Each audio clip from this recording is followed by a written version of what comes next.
Baik, Assalamualaikum warahmatullahi wabarakatuh. Salam sejahtera, Om Swastiastu, Namo Buddhaya. Ya, selamat sore waktu Indonesia Barat, kawan-kawan pecinta filsafat di seluruh Indonesia maupun di luar Indonesia.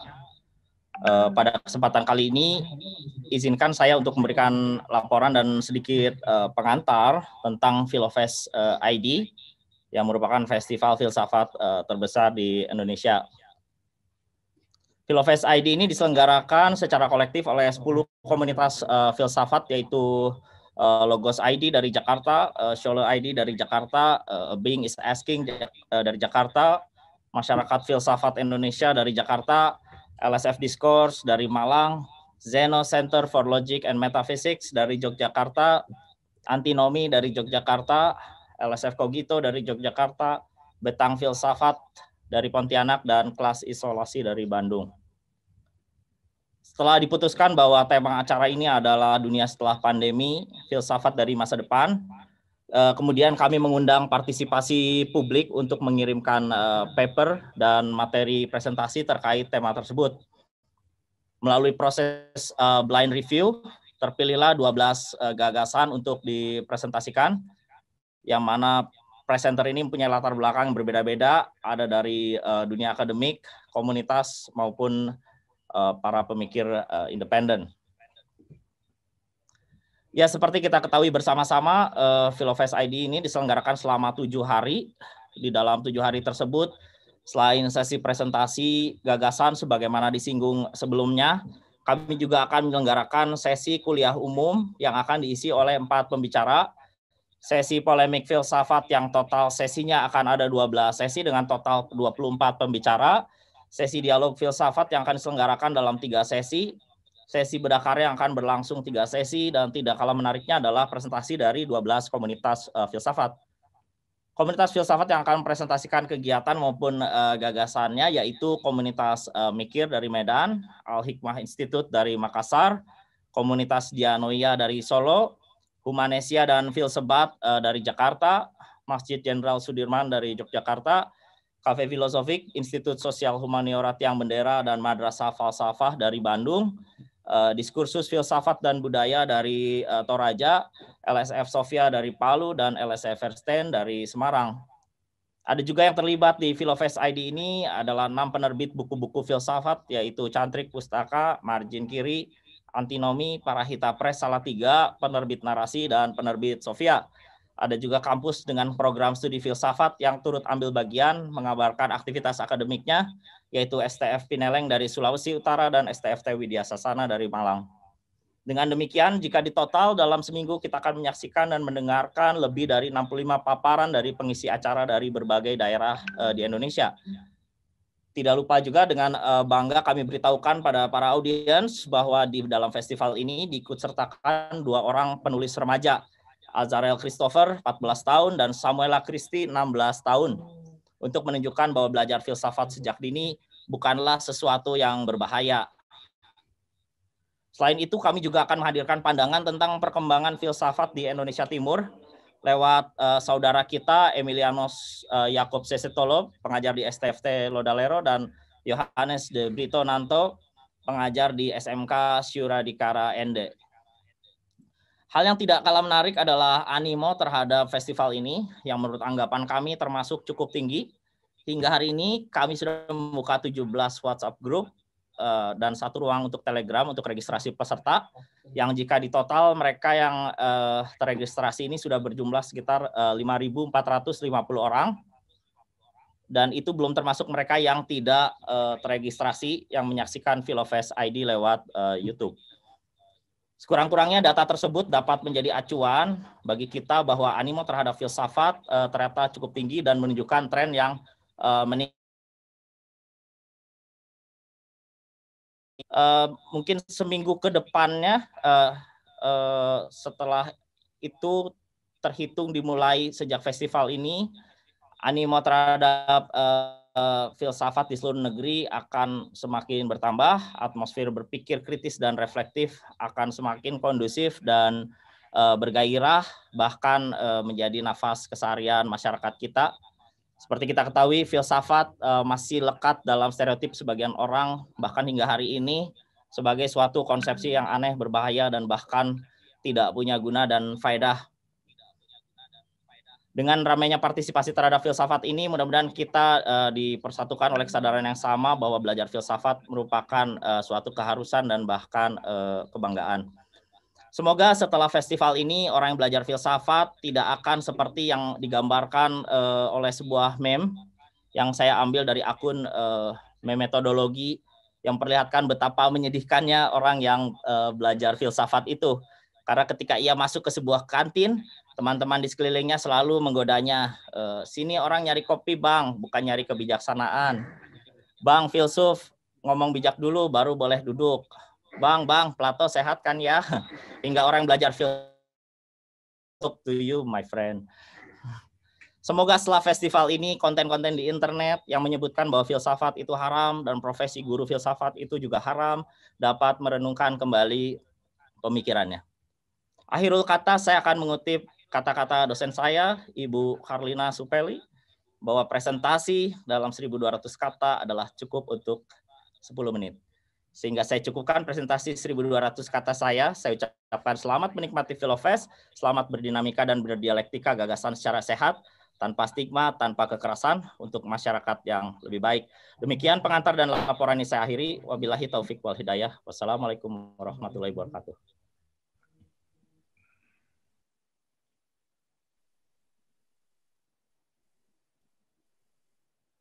Baik, terima kasih banyak Kang Syarif atas pengantar dan laporannya. Itu tadi, wah banyak sekali ya yang banyak dibahas tadi. Kita sudah melihat bakal ada sesi apa aja tadi di overview sama Kang Syarif. Terima kasih banyak atas overview-nya Kang. Nah, selanjutnya kita akan welcome Pak Dirjen Kebudayaan Ahmad Farid untuk memberikan sambutan di acara Filofest ini. Maka itu Pak Dirjen dipersilakan. Baik, terima kasih.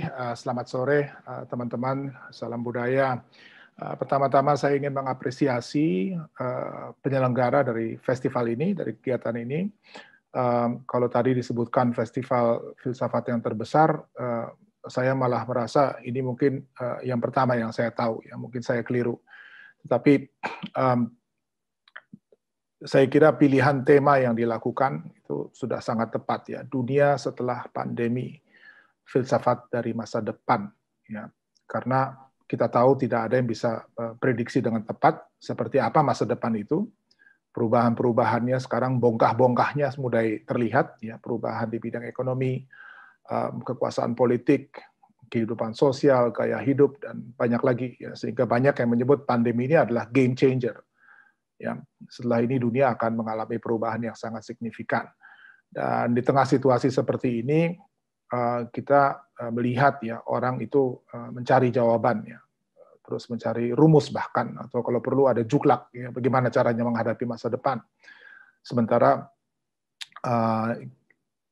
kita tahu bahwa masalah sesungguhnya adalah mengajukan pertanyaan yang tepat, ya, bukan sekedar mencari jawabannya. Dan saya kira inilah tempatnya filsafat. Jadi kalau tadi misalnya dikatakan banyak orang beranggapan bahwa filsafat ini satu kemewahan di tengah situasi krisis, saya kok menganggap itu justru sebaliknya, ya, sesuatu yang sangat esensial di dalam masa krisis, ya, justru untuk memetakan dengan tepat, ya, di mana kita berada, apa pertanyaan-pertanyaan penting yang perlu dijawab sebelum buru-buru mencari solusi. Ya, ini kadang-kadang kultur, ya, instan, ya, serba cepat, inginnya bisa mendapatkan sesuatu dengan mudah, memang sudah waktunya juga untuk ditinggalkan gitu. Nah, dan ada banyak hal yang saya kira fundamental, ya, yang perlu kita jawab, termasuk kemanusiaan dan kehidupan itu sendiri, ya. Dan bukan ya untuk menjawab pertanyaan-pertanyaan yang sifatnya khusus atau partikular, ya, tetapi melihat gambar besar dan mungkin mengelevasi diri sendiri sehingga bisa melihat ya jalinan problem yang ada di bawah itu. Saya senang sekali misalnya baca buku pengantar filsafat dari seorang filsuf kelahiran Ghana, Kwame Appiah, ya, dan dia bilang di dalam bukunya itu gitu bahwa kita nih ibarat mengelevasi diri, melihat kerumitan jalan yang ada di bawah kita untuk menemukan hubungan di antara begitu banyak jalan. Itu kerja filsafat, dan di situasi seperti ini, ketika banyak jalan-jalan buntu yang kita temui, rasanya langkah itu sangat-sangat tepat gitu. Nah, saya juga senang ya tadi mendapat informasi bahwa begitu banyak komunitas filsafat yang terlibat ya, dari Medan sampai ke Palu, dan ada banyak sekali orang yang akan berbicara, dan juga animo yang luar biasa, orang-orang yang mendaftar untuk ikut dalam filsafat ini juga sangat besar gitu. Dan mudah-mudahan ini adalah cermin ya dari gairah akan pemikiran kritis ya di tengah situasi seperti ini. Dan ini harapan saya ya, sekaligus menutup, bahwa filsafat ini bisa kemudian menularkan kebiasaan ya baru ya, bertanya, berdiskusi, berpikir kritis, justru di tengah situasi yang genting ya, katakanlah seperti ini. Saya sebut genting ya, ada krisis ekonomi, ada krisis ekologi, ada banyak sekali problem yang kita hadapi, dan di tengah terpaan orang harus mencari jawaban, harus terus mencari solusi, ada jeda yang sangat penting gitu untuk duduk merenung, melihat sebentar, mengajukan pertanyaan-pertanyaan yang fundamental ya sebagai basis kita untuk bertindak. Dan harapannya tentu kebiasaan ini bisa menular ya ke lebih banyak orang, karena di tengah situasi pandemi kita juga berhadapan dengan infodemi, ya, wabah disinformasi dengan segala macam problematiknya. Jadi dan nggak ada ya, saya kira langkah yang lebih efektif untuk menghadapi infodemi ini daripada menumbuhkan kebiasaan berpikir kritis di dalam masyarakat. Dan dengan semangat itu, saya kira saya ingin atas izin dari semua yang hadir pada kesempatan ini membuka kegiatan Filofest ini secara resmi, dan mengucapkan selamat sekali lagi, selamat berfilsafat, selamat berfestival. Ya, semoga saja semangat dari pertemuan ini, dari festival ini akan menjalar ke masyarakat yang lebih luas. Demikian, terima kasih, salam budaya. Ya, terima kasih banyak Pak Hilman Farid atas sambutannya. Terima kasih banyak. Sekarang kita akan mau mulai sesi kuliah umum yang tadi sudah saya sebutkan di awal. Sesi kuliahnya Pak Budiman Sujatmiko tentang kuliah umum keahlian versus kebijaksanaan pentingnya filsafat di era 4.0 yang akan dimoderatorkan sama Kang Syarif Maulana. Nah, sebelum itu nanti kita akan menunggu Pak Budiman untuk mulai. Tapi aku mau nanya-nanya dulu nih sama audiens, kira-kira kalian dari mana aja nih yang nonton festival filsafat ini? Karena kan ini diadakan di seluruh Indonesia ya. Kira-kira ada yang mungkin di daerah mana, mungkin bisa di chat, kita bisa ngobrol-ngobrol juga nanti. Selanjutnya, kita nunggu Pak Budiman dulu.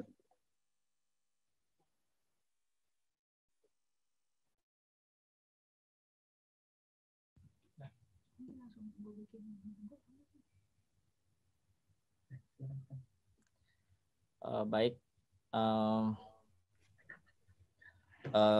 Ya, selamat sore semua. Ini moderator yang seharusnya koneksinya terganggu, dan ini mungkin jadi masalah yang yang harus kita hadapi sehari-hari tentang fenomena online ini. Jadi ya kami sudah saling backup untuk setiap acara. Jadi untuk kali ini saya akan menjadi moderator dari kuliah umumnya Bung Budiman Sujatmiko. Mungkin akan saya bacakan sedikit panduan diskusi hari ini, apa yang sebenarnya akan dipermasalahkan. Ini judulnya kuliah umum tentang keahlian versus kebijaksanaan, pentingnya filsafat di era 4.0 ini.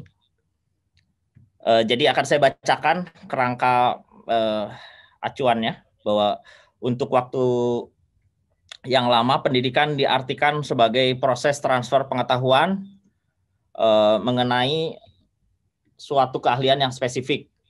Pendidikan dengan kata lain merupakan bentuk tata kelola pengetahuan yang mendorong lahirnya masyarakat dengan sudut pandang ilmu yang tersekat-sekat. Di masa ini kita mengenal revolusi industri 4.0 yang berimbas pada runtuhnya model pendidikan konvensional tersebut. Dengan munculnya beragam mesin pintar berbasis algoritma digital, kita nggak lagi dapat bersaing keahlian dengan mesin dan kecerdasan buatan. Karenanya yang dibutuhkan oleh manusia saat ini adalah kebijaksanaan dan bukan keahlian semata. Kebijaksanaan tersebut dapat diwujudkan melalui model pendidikan yang berlandaskan filsafat. Jadi ini semacam visi manusia Renaissance yang melahirkan intelektual seniman serba bisa gitu. Nah, jadi kita hari ini mau mencoba menjawab beberapa pertanyaan berikut ya. Jadi setiap diskusi ini kami coba buat semacam kerangka acuannya agar tidak terlalu melenceng-lenceng. Yang pertama kita akan pertanyakan mengapa matinya keahlian di era algoritma sekarang justru membuka kemungkinan baru bagi filsafat. Jadi sempat ada suatu masa di mana filsafat itu digadang-gadang akan mati, akan tidak berguna lagi, tapi justru terutama sejak masa pandemi ini ada peluang untuk tidak hanya tetap hidup tapi sangat populer gitu, sangat digandrungi gitu. Ketika seluruh kerja fisik dan komputasional manusia sudah bisa digantikan oleh mesin, maka apa peran filsafat dalam dunia masa depan? Lalu yang ketiga, model kemanusiaan macam apa yang seharusnya kita perjuangkan. Nah, jadi 3 pertanyaan itu semoga kita bisa dapat jawabannya dari Bung Budiman Sujatmiko. Mungkin saya sapa dulu Bung Budiman. Halo Bung Budiman.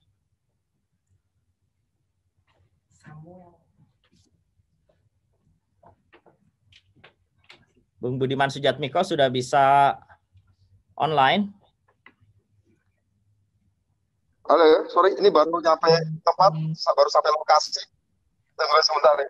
Oke, santai dulu Bang. Gak apa-apa ya, baru sampai nih. Maaf, karena setengah 5 saya pikir. Oke. Ya, betul. Jadi saya baru nyampe nih. Oke, kasih. Ya, oke. Silakan Bung Budiman untuk relax dulu, tenang dulu, karena memang ini agak sedikit maju jadwalnya. Ya, oke. Saya tahu. Mungkin sekitar 5 menit lagi. Ya. Oke. Sambil nunggu mungkin saya bisa bacakan beberapa biodata dari Bung Budiman ini. Bung Budiman sekarang adalah inisiator atau ketua dari Gerakan Inovator 4.0 Indonesia.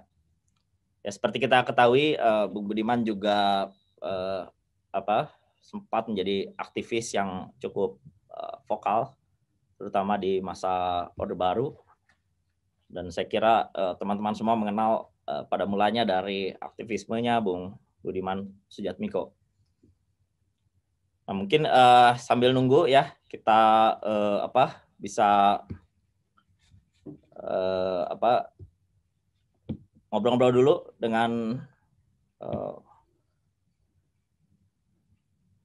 Bung Ada, silakan.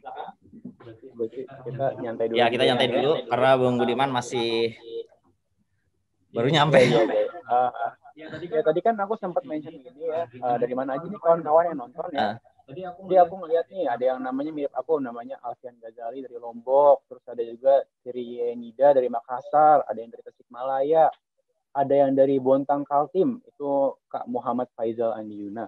Nah, itu halo semuanya, ada yang dari NTT juga, ada yang dari Jakarta juga tentunya. Halo semuanya, kalau aku nggak bisa mention satu-satu, cuman senang banget acara ini bisa ditonton dari, ibaratnya nggak hanya di daerah sini aja, tapi hampir di seluruh Indonesia ditonton juga.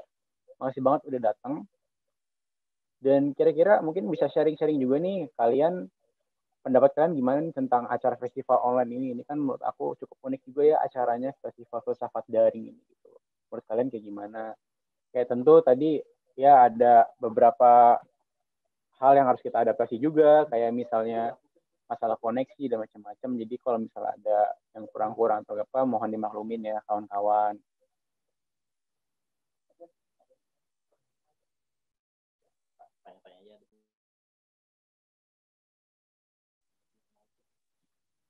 Oh iya, salam dari Medan. Halo, yang dari Medan. Kita lagi nunggu Mas Budimannya dulu ya. Ini.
Halo. Ya, selamat sore teman-teman. Ya, sore, Halo. Bung Budiman. Ya, oke, makasih. Ya, sudah Ganti siap ya. moderator ya. Oke, tadi udah saya kasih pengantar sedikit yang diambil dari acuan yang mungkin Bung Budiman juga sudah terima ya. Ini soal bagaimana filsafat kok bisa kayak masih penting gitu ya di era sekarang yang katanya sudah serba ya teknologi sudah semakin maju dan ya sains juga sudah semakin canggih, bahkan filsafat digadang-gadang tidak akan terlalu berguna lagi gitu ya. Nah mungkin Bung Budiman bisa ngobrol-ngobrol dulu bagaimana pengamatan Bung Budiman sejauh ini dalam pengamatan seharian dulu. Kenapa filsafat itu kayaknya bagus untuk diangkat lagi gitu. Ya, terima kasih Syarif, terima kasih untuk Pak Dirjen, Pak Hilmar Farid yang sudah membuka acara, kepada Gozali, Martin juga yang sudah menghubungi saya, dan seluruh pegiat Filofest ID. Nanti di salah satu halaman presentasi saya ingin menggambarkan apa yang sekarang terjadi ya. Saya ada gambar handphone tapi isinya tentang akademia di Athena. Jadi kira-kira begitu. Mungkin saya bisa ditayangkan ya slide yang saya kirimkan ke teman-teman. Ya, baik, teman panitia silakan untuk. Sebentar nih, saya udah ada penyemprotan dulu, ada penyemprotan dulu oleh tuan rumah. Saya semprot dulu ya. Ini ada bagian dari protokol kesehatan ya. Tapi semprot dulu soalnya baru dari. Ya, makasih. Okay. Makasih. Ya, terima kasih. Silakan Bung Budiman. Ya, untuk menjawab pertanyaan Syarif dan Thor dari panitia yang luar biasa, saya ucapkan selamat pada Filofest. Ini saya kira jika ini konsisten dilakukan, saya pikir Filofest ID ini bisa punya dampak historis sama pentingnya seperti Sumpah Pemuda para pemuda Indonesia tanggal 28 Oktober tahun 1928. Karena saat pemuda-pemudi kita berkumpul di Keramat Raya menyepakati Sumpah Pemuda, mereka bersepakat untuk satu bahasa, untuk satu tanah air, satu kebangsaan, begitu ya. Karena mereka sedang merayakan atau bukan sedang mempersiapkan menyambut lahirnya zaman di awal abad 20 yang sudah didahului oleh 200-300 sebelumnya, itu zaman kelahiran nation state, zaman kelahiran negara bangsa, dan para pemuda-pemudi dari berbagai macam suku dan agama itu merasakan perlunya imajinasi baru yang tidak bisa, tentu saja sebagaimana mentalitas kaum muda di seluruh dunia, mereka tidak akan pernah bisa betah dengan realita hari ini, sehingga mereka merasa perlu keluar dari realita kolonialisme pada waktu itu, dan mereka ingin merumuskan masa depan pasca kolonialisme, bukan masa belakang pra-kolonialisme. Mereka berkumpul untuk merumuskan imajinasi-imajinasi baru dalam Sumpah Pemuda itu. Ya, sehingga kemudian mereka bersepakat bahasa satu, berbangsa satu, bertanah air satu. Ya, mereka merumuskan imajinasi tentang nation state yang baru namanya Republik Indonesia. Mereka ingin merespon apa yang disebut sebagai kebenaran-kebenaran konstitusional, di mana mereka berapa puluh tahun kemudian sebagian dari mereka akan berkumpul lagi di sidang BPUPKI merumuskan imajinasi baru, di antara ada Bung Karno juga yang berpidato Pancasila 1 Juni tahun 1945. Artinya pemuda-pemuda seusia kalian tahun 28 menyepakati sebuah imajinasi baru. Mungkin kalau pada waktu itu sudah ada Zoom, sudah ada Martin, sudah ada Syarif, ya, sudah ada Gozali, sudah ada yang lain yang hadir di sini, mungkin mereka juga akan membicarakan filsafat apa untuk ke depan. Berfilsafat di abad ke-20, ya. Apakah berpikir kesukuan itu masih relevan atau kita harus berpikir kebangsaan?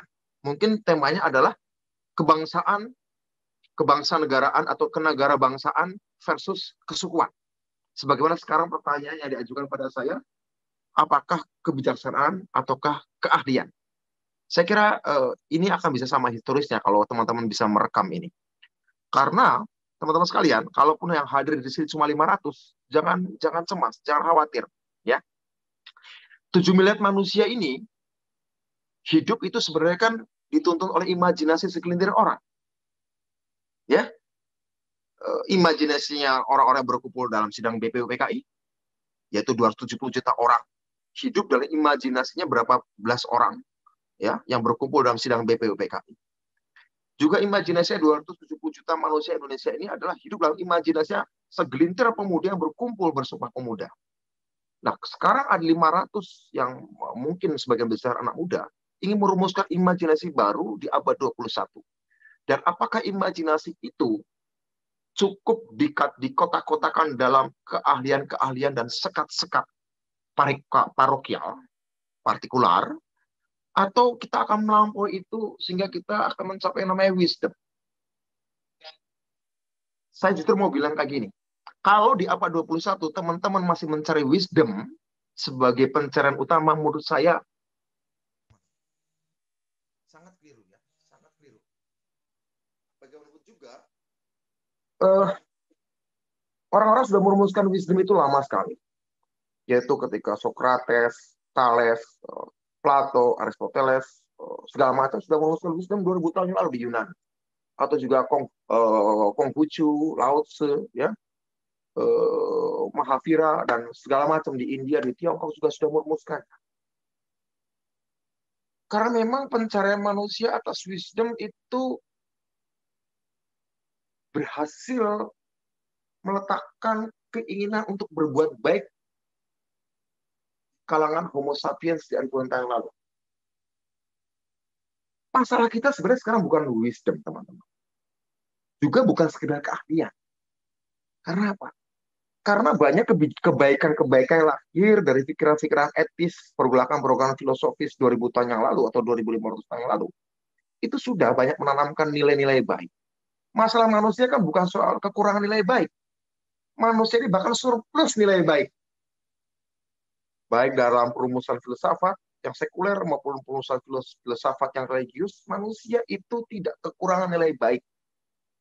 Setiap bangsa, setiap generasi, ya, lintas bangsa, lintas generasi tidak kekurangan nasihat-nasihat bijak yang tumbuh dari pergaulan sehari-hari suku, agama, negara, bangsa, dan sebagainya. Oke? Jadi masalah kita jangan-jangan bukan bagaimana mencari wisdom. Masalah kita barangkali adalah bagaimana merumuskan wisdom dan kebaikan-kebaikan yang dipegang oleh banyak suku, banyak agama itu bisa ngomong satu sama lain. Karena jika urusan saudara wisdom, maka ilmuwan bisa berkata, kalau soal filsafat hanya mencari wisdom, ilmuwan bisa berkata, kalian sudah mati. Itu sudah banyak dikemukakan oleh salah satunya adalah Stephen Hawking dalam bukunya Grand Design, ya, yang menuliskannya bersama Leonid Mlodinow.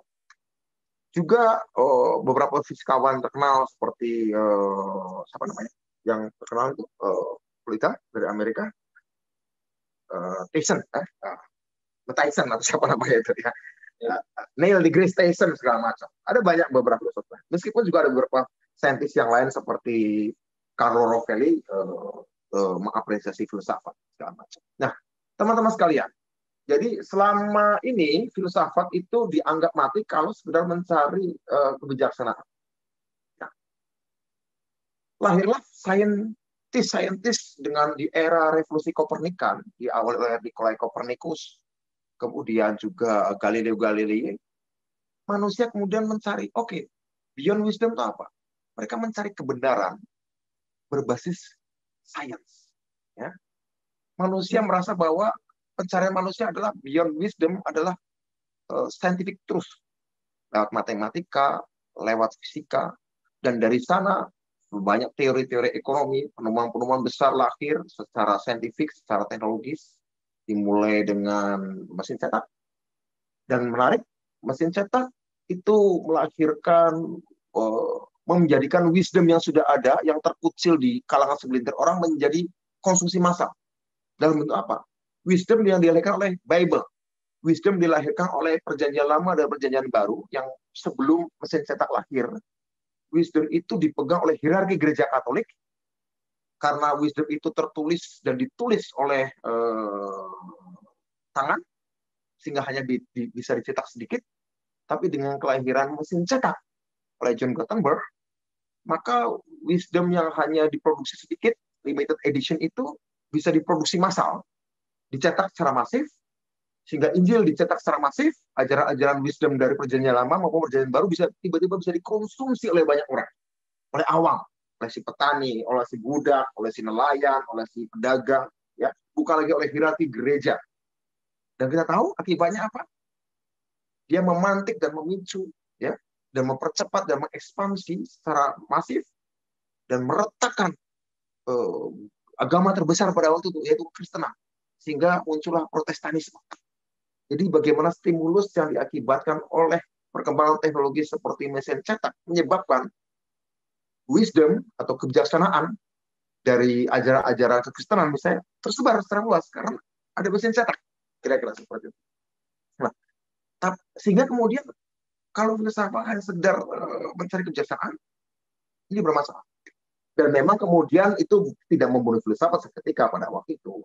Baru kemudian kan di kontinental, Eropa kontinental, Prancis, Jerman, filsafat kemudian mencoba mencari kebijaksanaan yang non-religius, yang tidak bersumber dari kitab-kitab yang disucikan, baik agama-agama Semitik, yaitu Yahudi, Kristen, dan Islam, maupun agama-agama Arya yang dilahirkan oleh bangsa-bangsa Arya, yaitu Zoroaster, Hindu, Buddha, ya.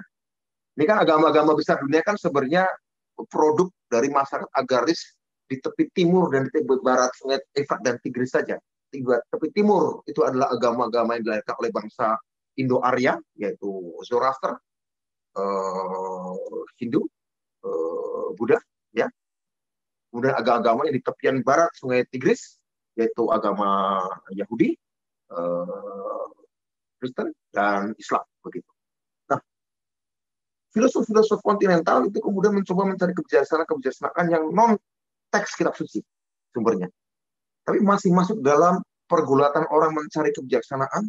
Ada filsafat macam-macam, ada empiricism, ada saya nggak terlalu ensiklopedis, saya nggak terlalu banyak pengetahuan referensi sebenarnya tentang filsafat.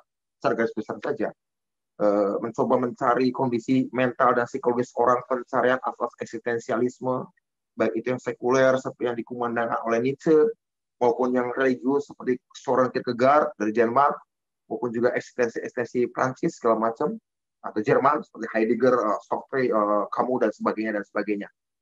Ya, mereka mencoba mencari makna dan pemaknaan manusia, hubungannya dengan pengetahuan, hubungannya dengan masyarakat. Tentu saja ada Marx juga yang muncul di sana, ada filosof yang revolusioner yang lainnya muncul di sana, mencoba memberi makna manusia, mencari makna manusia di tengah masyarakat, perbuatan dirinya sendiri, pergulatan dengan alam segala macam.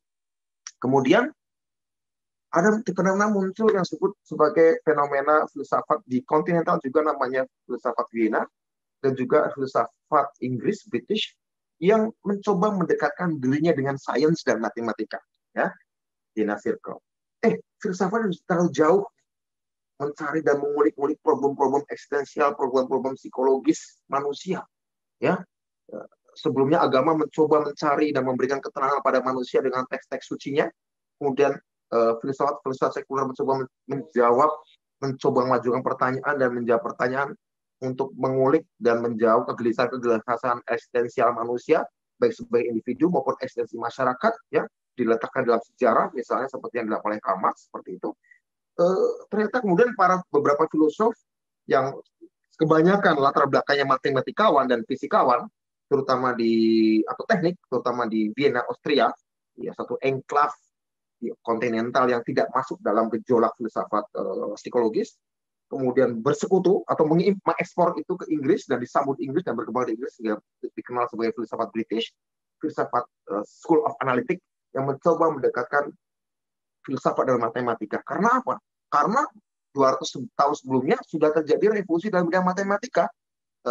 Isaac Newton muncul, menemukan teori gravitasi, mengeluarkan buku Principia Mathematica, yang kemudian membuat semua orang keranjingan matematika. Keranjingan sains, ya, tentu saja di era Renaissance, ya. Keranjingan sains, kemudian ada sejumlah filosof mengatakan, kita jangan terlalu jauh mengulik-ulik pertanyaan-pertanyaan yang meaningless, kira-kira begitu. Wittgenstein, salah satu proponen penganjur dari filsafat analitika, juga ada banyak pertanyaan filsafat yang nggak bermakna, gitu. Mau dijawab nggak dijawab itu nggak membawa arti apa-apa. Kamu harus masuk pada logik, kamu harus masuk pada matematik, kira-kira begitu. Perintisnya kalau di Inggris adalah G.E. Moore, kemudian Norton Whitehead, Bertrand Russell, muridnya Wittgenstein, dan kemudian masuk ke filsafat bahasa. Filsafat bahasa juga mencoba meletakkan dalam kerangka logika bahasa itu seperti logik matematika, kira-kira begitu. ini menarik teman-teman. Ketika munculnya matematika, ditariknya bahasa ke dalam filsafat, ya, di tradisi filsafat Inggris, itu sebenarnya untuk merespon tadi itu keranjingan matematika dan keranjingan sains yang muncul di Eropa pada waktu itu. Dan filsafat jangan sampai ketinggalan. Dia harus mendekat pada matematika. Ketika dimasukkan bahasa, ini menarik. Apa? Menariknya karena dalam perkembangan teknologi hari ini, ya, analisis atas bahasa oleh kecerdasan buatan itu sangat-sangat matematis, teman-teman sekalian. Sangat matematis, ya.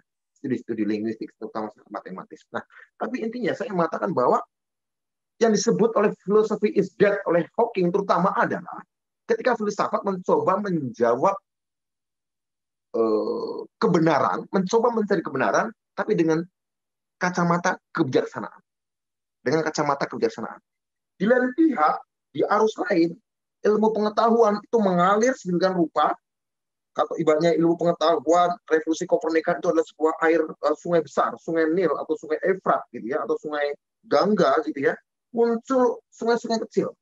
Dalam bentuk apa? Dalam bentuk spesialisasi ilmu-ilmu, ke fisika, ke kimia, ke biologi, ya. Oh, basic science dulu awalnya. Awalnya basic science dulu. Itu terutama banyak berkembang di wilayah yang berbahasa Jerman, ya, terutama Austria dan Jerman sebelum Jerman bersatu, bahkan sebelumnya, apalagi setelah Jerman bersatu, ya, itu muncul sains murni. Juga di Perancis, juga di Inggris. Nah, Perancis, Inggris, dan Jerman adalah negara-negara yang memelihara tradisi filsafat yang kemudian mampu mengerjakan ke dalam sains, bangsanya mampu mengerjakan ke dalam sains, yaitu sains murni, basic science itu, fisika, kimia, biologi. Nah, ini mengakibatkan apa, teman-teman? Tiga bangsa ini, Jerman, Prancis, maupun Inggris, adalah bangsa yang karena dia bisa merumuskan banyak sains murni dan lahir dari pergulatan filosofis yang sudah mulai menyentuh sains, gitu ya. Mereka ini menjadi bangsa yang sampai hari ini adalah menjadi bangsa pemegang paten teknologi terbesar.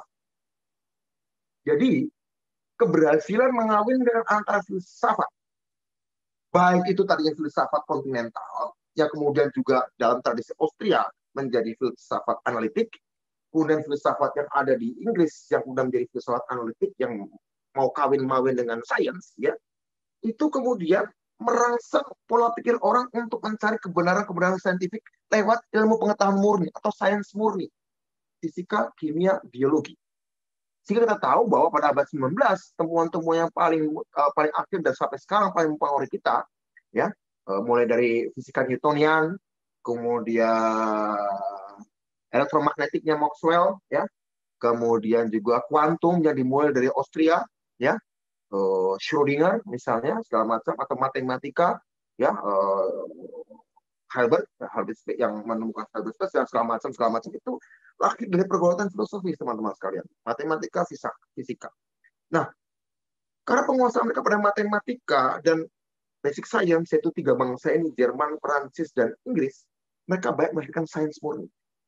Karena mereka pegang sains di hulunya, di mata airnya, mereka adalah menjadi bangsa yang ketika mengembangkan teknologinya, mengembangkan industrinya, ya, itu jarang sekali melakukan peniruan terhadap bangsa lain. Tapi mereka sumber peniruan. Ini berbeda dengan Cina yang amati tiru modifikasi. Sekarang ini Cina, ya. Kemudian Jepang yang amati tiru modifikasi. Kemudian juga negara-negara lain amati tiru modifikasi, ya. Sehingga kemudian bangsa-bangsa yang lain itu kalau untuk maju itu terpaksa harus membuka dirinya pada bangsa lain untuk menguasai dirinya. Bangsa Jerman, Prancis, Inggris itu kan bangsa yang relatif dari dulu independen. Karena apa? Karena mereka ketika bangun industrinya, mereka itu lahir dari akar teknologinya, yaitu filsafat, itu basic science. Basic science itu sendiri lahir dari pergulatan ketika filsafat mencoba masuk ke dalam wilayah sains, yaitu dengan filsafat analitik. Nah, di lain pihak, filsafat yang mengawal, yang sifatnya hanya mempertanyakan eksistensi orang, psikologis, itu dianggap mati oleh ilmuwan-ilmuwan seperti Hawking. Ya, tentu saja sangat optimistis dengan itu. Tapi tentu saja pikiran-pikiran Hawking itu bukan satu-satunya yang monopolistis di kalangan saintis tentang matian filsafat, karena banyak saintis juga tetap merasakan betapa pentingnya filsafat. Nah, tadi saya ngoceh dari tadi. Filsafat, sains, mungkin juga sastra, mungkin juga imajinasi, mungkin juga wisdom, mungkin juga habit. Sebenarnya kalau kita kotakkan, itu sebenarnya petanya bagaimana sih? Petanya begitu ya. Bawa lagi, next page please. Next page, halaman berikutnya. Halaman berikutnya. Silakan teman-teman. Ya, jadi teman-teman, apa yang disebut sebagai filsafat itu sebenarnya itu adalah bagaimana problem kognisi manusia, problem kognisi manusia, problem kognisi manusia. Anda mau religius, Anda mau sekuler, Anda menjadi etis, Anda menjadi logis, Anda menjadi estetis, Anda menjadi eksistensialis, Anda menjadi fenomenologis, Anda jadi marxis, Anda jadi fasis, Anda jadi libertarian. Itu kan sebenarnya proses kesadaran manusia. Anda menjadi soleh, Anda menjadi spiritual, ya, atau apapun, atau Anda menjadi agnostik, ya, itu sebenarnya proses kesadaran manusia yang dimungkinkan itu terjadi ketika manusia punya waktu luang yang semakin banyak. Kita tahu bahwa di masa lampau, puluhan ribu tahun yang lalu, ketika nenek moyang kita masih menggelandang dari gua ke gua, ya, ketika menggelandang masih dari gua ke gua, saat mereka belum menemukan api, mereka habiskan waktunya untuk mengunyah daging mangus buruannya, ya, sehingga kemudian seharian dipakai untuk mengunyah daging mentah. Tapi saat mereka sudah menemukan api, mereka punya banyak waktu luang, mereka ngariung berkeliling di sekitar api unggun, sehingga mereka sudah mulai memikirkan tentang dewa, mereka mulai mempertanyakan tentang bintang, mereka mulai mempertanyakan tentang penciptaan, barangkali mereka mulai mempertanyakan apapun, sehingga punya banyak waktu luang untuk berfilsafat dalam tanda kutip, ya, untuk berkesadaran. Untuk bukan cuma conscious tapi juga aware, ya. Kalau conscious sih conscious dari dulu ya manusia, ya. Ketika mereka memilih berjalan dari Afrika menyebar ke seluruh dunia, sudah conscious, ya. Mereka bukan seonggok batu. Tapi ketika mereka bukan sekedar conscious tapi juga aware, ya, mawas diri, mawas alam, mawas sosial, mereka sudah mulai mempertanyakan. Nah, sebenarnya apa sebenarnya terjadi? Bahwa dalam tubuh manusia, bagaimana mereka mencoba mencari kebijaksanaan dan mencari kebenaran, itu adalah interaksi antara alam sadar dan alam bawah sadarnya, teman-teman. Ini bahkan proses yang belum saya sebut sebagai awareness, tapi masih consciousness. Ya, intinya gini, ketika Martin mengetahui sesuatu yang dia ketahui, misalnya, dia mengetahui kalau tiap pagi dia harus bikin kopi, setelah bikin kopi, dia nyalakan api rokok. Itu menjadi tindakan yang menjadi kebiasaan, habitnya Martin. Dia mengetahui apa yang dia ketahui, sehingga menjadi habit. Bawah lagi tadi, maaf ya. Seorang Martin, ya, dia tahu bahwa aku membuat kopi, menuangkan gula, menuangkan kopi, kemudian nyalakan rokok, kemudian makan pisang goreng, menjadi kebiasaan tiap paginya. Kenapa? Kenapa itu disebut kebiasaan? Karena Martin Suryajaya tahu apa yang dia ketahui. Tapi misalnya Ghazali, dia tidak mengetahui sesuatu yang sebenarnya dia ketahui. Wah, ini aneh lagi. Apa itu? Itu hasrat, itu mimpi. Misalnya tiba-tiba Ghazali nggak pernah tuh bertahun-tahun mikirin orang, udah 10 tahun, udah 15 tahun nggak mikirin seseorang. Tapi tidur suatu saat mimpi, muncul orang itu. Entah guru BP-nya yang galak dulu, guru matematika yang suka gebuk dia barangkali, ya, atau kemudian mantan orang yang pernah dia taksir kemudian menyakitinya, atau pesaingnya yang dulu bisa merebut pacarnya. Mungkin dia udah lupa, ya, dia nggak pernah mikirkan lagi. Tapi bisa loh suatu saat Ghazali tertidur dan tuh sialan laki-laki yang pernah merebut pacarku atau orang yang ku taksir itu muncul. Padahal kamu nggak pernah mikirkannya. Itu apa? Kamu mengetahui sesuatu yang tidak diketahui. Kamu tidak mengetahui sesuatu yang sebenarnya kamu ketahui. Kamu nggak tahu, kamu nggak memikirkan orang itu. Tapi sebenarnya kamu tahu, dia kemudian tertumpuk di bawah betul dalam tumpukan-tumpukan pengalaman, tumpukan-tumpukan memori, tumpukan-tumpukan pengetahuan baru yang kamu dapat setelah kuliah di STM Triarkara. Kamu nggak mikirin lagi cowok yang merebut pacarmu itu. Tapi tiba-tiba suatu saat bisa saja entah karena keadaan apa muncul. Kamu nggak tahu tentang dia, atau kamu nggak tahu, kamu nggak mikirnya tiap hari, tapi sebenarnya kamu tahu. Itulah mimpi.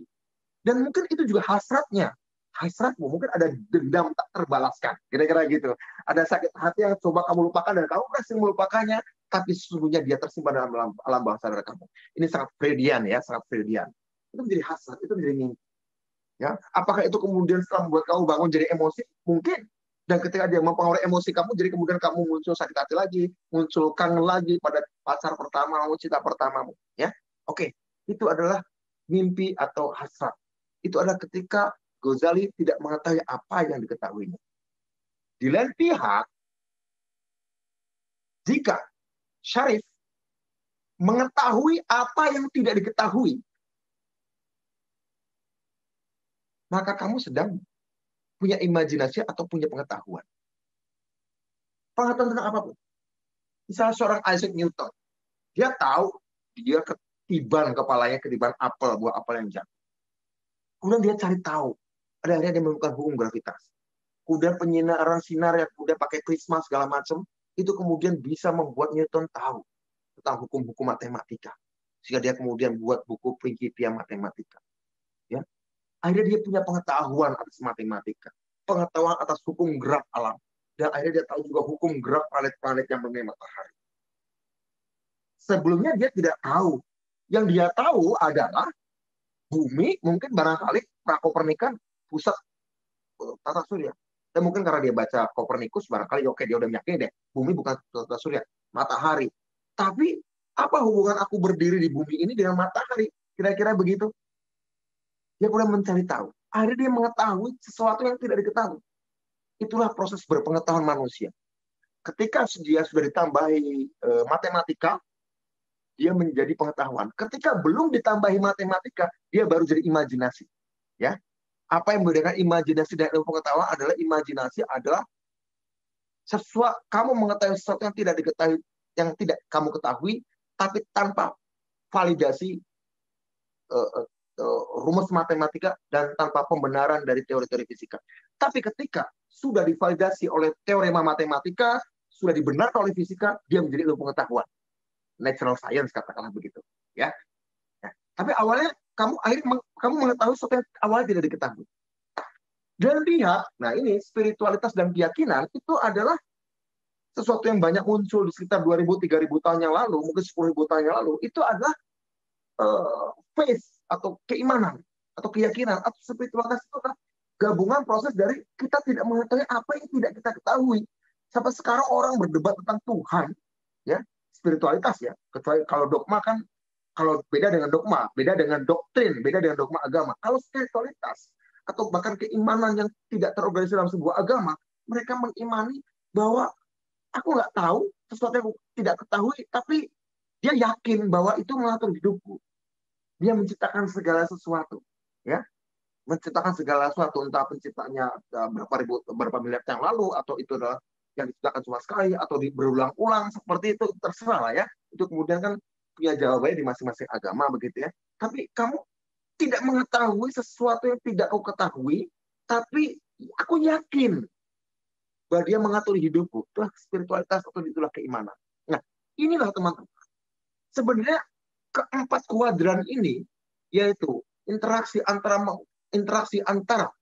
mengetahui satu yang tidak diketahui, contohnya adalah habit, kebiasaan atau tindakan, tidak mengetahui satu yang dia ketahui, contohnya adalah hasrat atau mimpi, atau mengetahui sesuatu yang tidak diketahui, yaitu imajinasi, tapi kemudian setelah dia mengetahuinya itu plus di dalamnya ada matematika, ada fisika, dia menjadi pengetahuan, dan kemudian yang keempat adalah kuadran keempat, adalah kamu tidak mengetahui apa yang tidak diketahui, itu adalah iman. Ini semua disebut filsafat.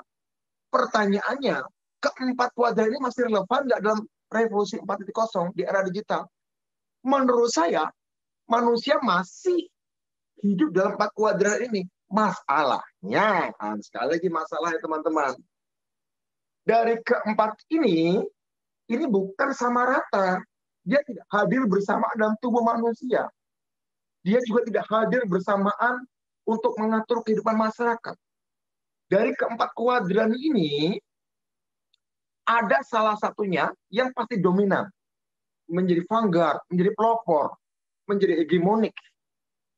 Dulu, ribuan tahun yang lalu, dari 4 kuadran ini yang dominan adalah manusia dituntut oleh tidak mengetahui apa yang tidak dia ketahui. Spiritualitas, keyakinan. Apakah dia mati? Kemudian tidak mati.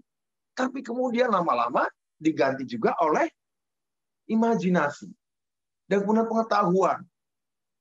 Munculnya revolusi Kopernikus, munculnya Newton, fisika klasik, segala macam itu menyebabkan dari 4 kuadran ini, yang biru, imajinasi dan pengetahuan ini mulai menonjol. Terus bagaimana dengan hasrat dan mimpi?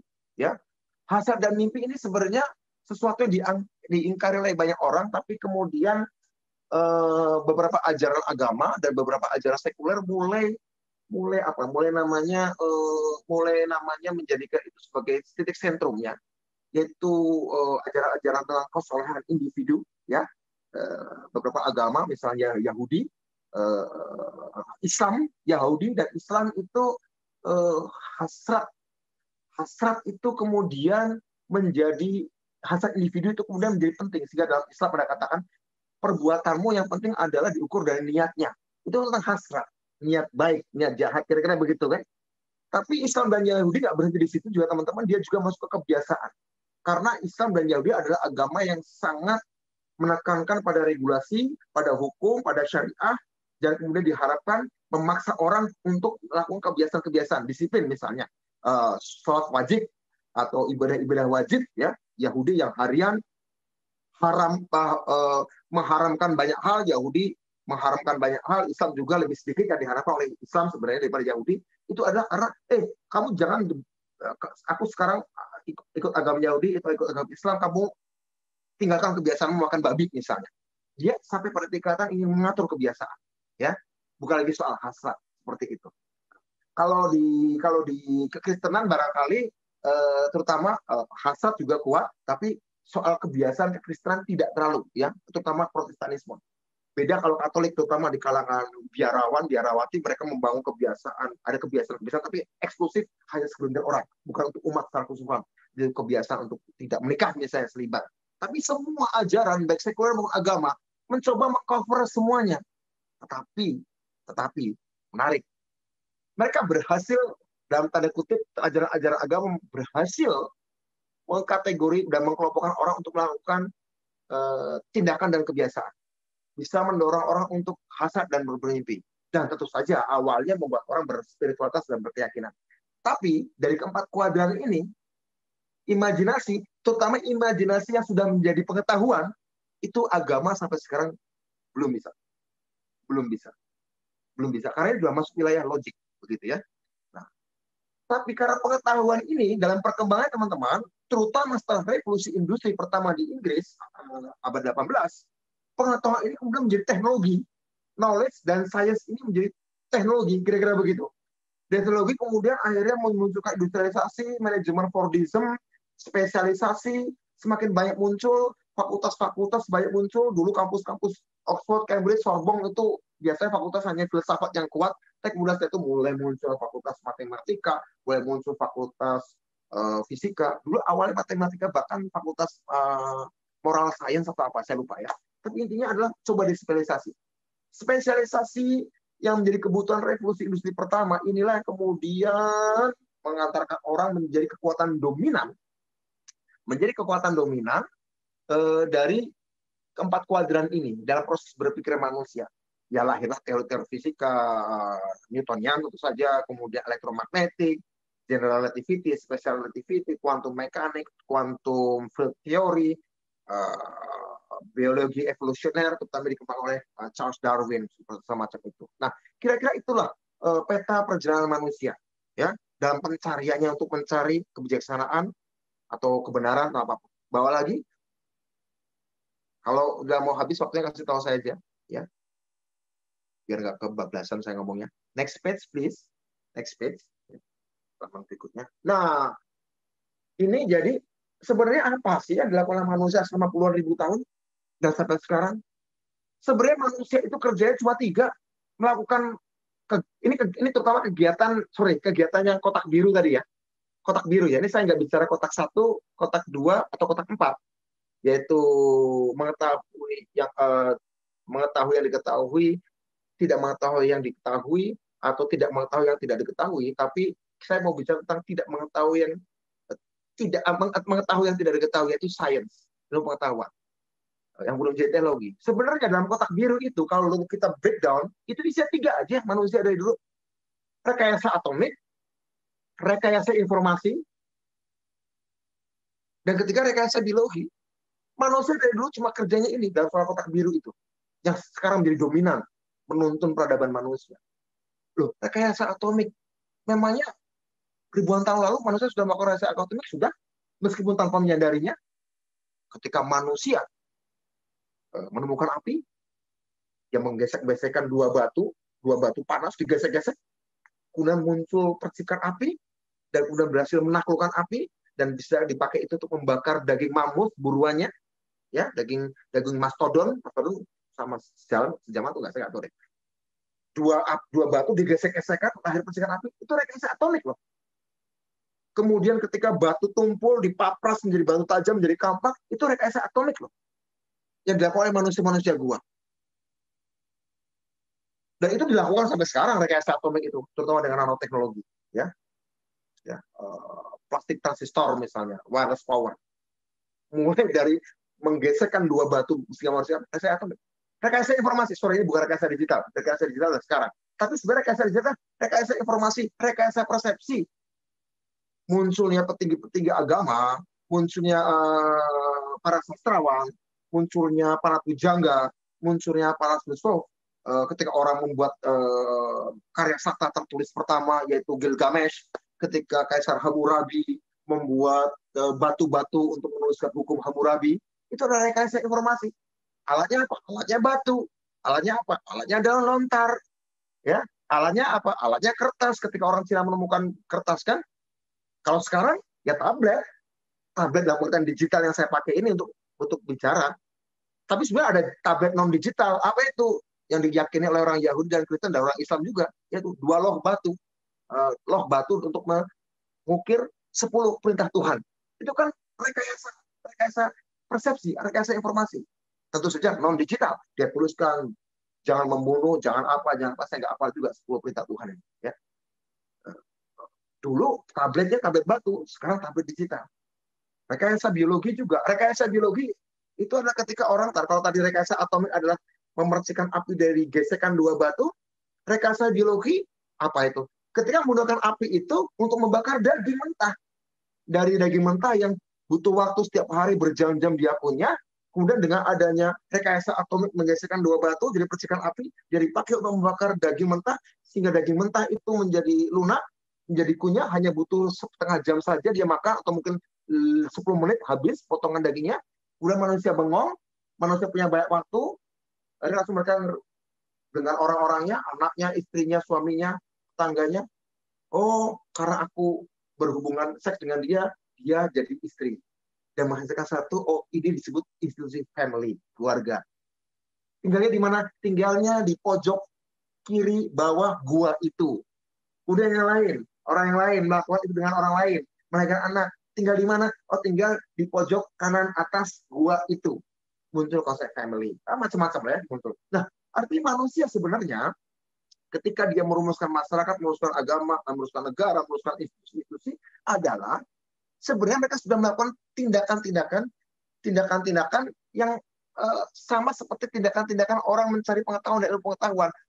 Yang membedakannya mereka belum merumuskan metodologinya, belum merumuskan teorema matematikanya. Jadi lebih instingtif. Tapi insting orang adalah sudah mencari pengetahuan. 3 pilar kegiatan dari berpengetahuan, kotak biru tadi, salah satu kotak dari berfilsafatnya manusia adalah rekayasa atomik, rekayasa informasi, rekayasa biologi, kira-kira begitu. Jadi sebenarnya tubuh manusia ini ready untuk berfilsafat. Siap untuk berfilsafat. Ya, hanya ada yang mulai dari proses mengetahui yang dia ketahui, yaitu kebiasaan. Ya, ada yang prosesnya dari tidak mengetahui yang dia ketahui, yaitu hasad atau mimpi. Ada yang prosesnya dari tidak mengetahui apa yang tidak dia ketahui sehingga menjadi spiritualitas atau keyakinan. Ada yang entry point-nya mulai dari berimajinasi, yaitu mengetahui yang tidak dia ketahui, berimajinasi, terus kalau mengetahui yang tidak diketahui tambah matematika, tambah hukum fisika, dia menjadi ilmu pengetahuan, kira-kira begitu. Nah ini semua adalah kerjaan-kerjaan manusia berfilsafat. Manusia sudah berfilsafat hanya dari pintu-pintu yang berbeda. Cuma, nah ini masalahnya teman-teman. Selama ini orang ini ketika dia masuk ke sebuah ruangan dari satu pintu, dia berhenti di pintu itu. Dia berhenti di pintu itu. Karena aku masuknya dari pintu mengetahui yang aku ketahui, ya jadi kebiasaan aja. Dia mungkin conscious, tapi dia tidak aware. Kalau berhentinya dari sekedar hasrat saja, hasrat untuk berkuasa, seperti yang coba dirumus oleh Friedrich Nietzsche, will to power, ya, ya dia conscious, tapi apakah dia aware? Belum tentu aware. Atau berpengetahuan saja, berimajinasi saja. Tapi kemudian ada orang, ini banyak nih, berpengetahuan, tapi dia tidak menjadikan kebiasaan. Yaitu apa? Banyak sih, di kita banyak. Terutama mereka-mereka orang-orang yang jago fisika, jago kimia, jago basic science, ya. Tapi dalam pikirannya fasis. Dalam pikirannya dia ingin mendirikan khilafah, misalnya. Dalam pikirannya dia ingin mendirikan Holy Roman Empire lagi, misalnya. Dia tahu secara ilmiah bagaimana mengoperasi orang. Tapi dalam lihat masyarakat dia tidak ilmiah. Artinya dia juga berhenti di berpengetahuan, berhenti di kegiatan ilmu terapan, tapi dia tidak aware tentang hal-hal yang lain. Kira-kira seperti itu, ya. Bawa lagi mungkin teman-teman. Sains sebenarnya tidak akan membuat filsafat jadi usaha. Karena apa? Karena ketika kamu melakukan sains, kamu masih hanya berhenti di satu kotak biru. Ada kotak-kotak yang lain. Ada kotak-kotak kebiasaan, ada kotak-kotak hasrat, dan mungkin juga jika suka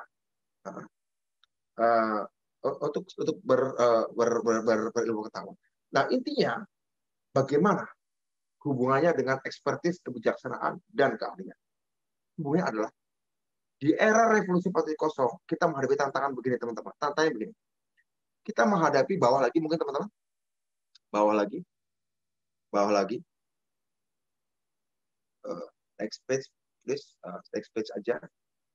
Bawah lagi. Nah, ada beberapa rekayasa itu. Bawah lagi. Rekayasa tadi, kemudian muncul teknologi, itu membuat orang berpikir, bisakah manusia itu menghadapi tantangan sekarang baru? Karena begini, dulu ketika manusia bikin mesin uap, bikin kereta api, bikin lokomotif, manusia itu membuat mesin yang dari mulai dia dibuat sampai mesin itu aus, hanya menjalankan satu fungsi. Sekarang masalahnya adalah, apakah mesin yang dilahirkan di era revolusi 4.0 hanya menjalankan satu fungsi? Ternyata tidak, teman-teman. Ternyata tidak. Ada yang munculnya mesin learning, munculnya artificial intelligence, munculnya kecerdasan buatan, munculnya teknologi kuantum. Ternyata mesin yang dibuat manusia adalah bisa belajar, bisa learning. Dia bukan sekedar mesin yang seperti lokomotif atau mesin uap atau kemudian kapal atau pesawat terbang, enggak. Tapi mesin yang bisa belajar, yang ketika dia dilakukan, diterapkan bertahun-tahun, mesin itu bukan jadi aus, tapi malah jadi tambah pintar. Kalau rel kereta api bertahun-tahun akan aus. Kalau mobil bertahun-tahun itu akan aus. Tapi kalau mesin learning semakin lama digunakan, semakin panjang digunakan, dia bukan semakin bego, bukan semakin aus, malah semakin pintar. Kenapa? Dia menyerap data. Nah, masalahnya mesin-mesin ini kemudian bisa mengerjakan hal-hal yang lain yang dilakukan oleh manusia. Kerjaan fisik, menyapu, nyetir mobil, segala macam. Tapi permasalahannya adalah, apakah mesin ini yang bisa lebih cepat, lebih tepat, lebih akurat menjalankan kerjaan-kerjaan manusia, itu kemudian memberi makna baru bagi manusia. Pada akhirnya ketika mereka semua bergerak cepat, manusia ditutup kembali. Melihat sesuatu itu secara utuh, secara filosofis. Secara filosofis artinya bukan sekedar bijak, tapi juga paham pengetahuan, paham kerja mesin, paham kebiasaan, dan memahami hasrat terdalam manusia, dan memahami juga keinginan-keinginan manusia untuk mengejar spiritualitasnya. Ketika semua pekerjaan fisik, pekerjaan rutin, pekerjaan berbahaya, sudah dilakukan oleh mesin, yang tertinggal pada manusia adalah 3. Yaitu mencintai, mencari kebenaran dari ilmu-ilmu sains murni, misalnya mencari ketakberhinggaan, baik itu keterbanjiran yang besar maupun kecil, atau spiritualitas. Nah, apakah itu kebijaksanaan itu kemudian akan semakin disengage dengan pengetahuan? Menurut saya, kita akan menghadapi sebuah era di mana ilmu pengetahuan yang sudah menjadi teknologi akan berjalan dengan logiknya. Tugas manusia adalah masuk ke dalam imajinasi. Tidak mengetahui apa yang tidak diketahui, tapi biarkanlah matematika bergerak menjadi algoritma, algoritma menjadi software, software kemudian menjadi aplikasi, dan manusia mengontrol dengan imajinasinya. Manusia menuntut dengan imajinasi. Imajinasi akan menjadi seperti apa? Kita tidak tahu persis. Yang jelas orang mengatakan di 2045, banyak orang mengatakan bahwa mesin kecerdasan buatan di tahun 2045 itu akan melampaui kecerdasan jumlah total seluruh manusia. Ketika itu dilakukan, tugas manusia adalah apa? Saya nggak mengatakan kebijaksanaan, tapi tugas manusia adalah bukan mencari kebijaksanaan, tapi menjadi filosofis dalam banyak hal. Filosofis artinya apa? Dia tahu bagaimana manusia bekerja, dia tahu bagaimana manusia berhasrat, bagaimana manusia bermimpi, dia tahu bagaimana manusia membangun kebiasaannya, dan dia tahu juga bagaimana manusia gelisah mencari spiritualitasnya. Saya kira tugas kita, pendidikan kita, revolusi kita ke depan untuk merespon revolusi 4.0 adalah merumuskan itu semua. Dan ingat, pada akhirnya semuanya akan menjadi kering, akan menjadi beku kalau manusia tidak menjadi manusia yang bermain-main. Jadilah manusia, bukan manusia bijak, manusia bijak saja gak cukup, tapi jadilah manusia yang bermain-main. Hari ini ada benar, ada baik, tapi tidak menghibur, tidak ludens, tidak bermain-main, maka orang tidak akan menganggap Anda layak untuk diikuti. Jadi marilah kita coba bermain-main dengan perkembangan ini, bermain-main dengan imajinasi kita, dan pada akhirnya halaman terakhir, saya nggak usah terlalu itu, halaman terakhir saja, halaman terakhir pada akhirnya, yang atas lagi, maaf. Kita harus menciptakan manusia, entah ini bijak atau bukan, bawah lagi, yang tadi, nih. Kita harus menciptakan manusia yang paripurna. Manusia paripurna, manusia renaissance. Manusia paripurna adalah manusia renaissance. Yaitu apa? Yang punya rasa cinta, punya cita-cita, dan punya daya cipta.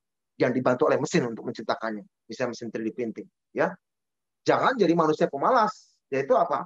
Manusia yang punya rasa cinta, punya cita-cita, tapi tidak bisa mencipta. Ya.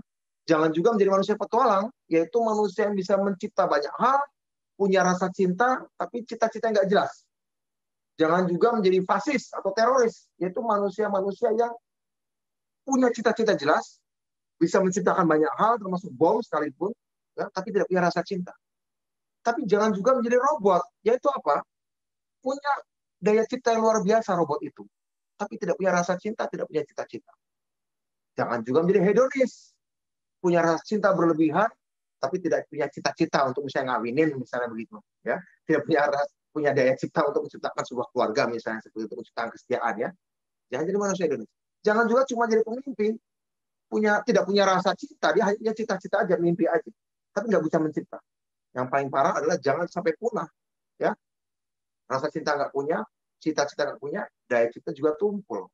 Jadi menurut saya menghadapi revolusi 4.0, jadilah manusia renaissance, punya rasa cinta, punya cita-cita, dan punya daya cipta. Dan daya cipta yang terakhir ini dibantu oleh 3D printing, dibantu oleh robot. Cita-cita juga bisa dibantu oleh mesin analisis, artificial intelligence, quantum computing. Cinta ini nampaknya saya curiga tidak akan mendapatkan bantuan dari teknologi apapun, karena itu adalah urusan yang sangat personal, sangat emosional. Saya tidak tahu apakah akan ada yang bisa mengalgoritmakan cinta, tapi saya minta teman-teman, ketika ada yang mau mengalgoritmakan cinta, mari kita melawannya bersama-sama. Saya kira itu saja. Terima kasih teman-teman sekalian. Terima kasih Bung Budiman, presentasi yang sangat menarik, ya.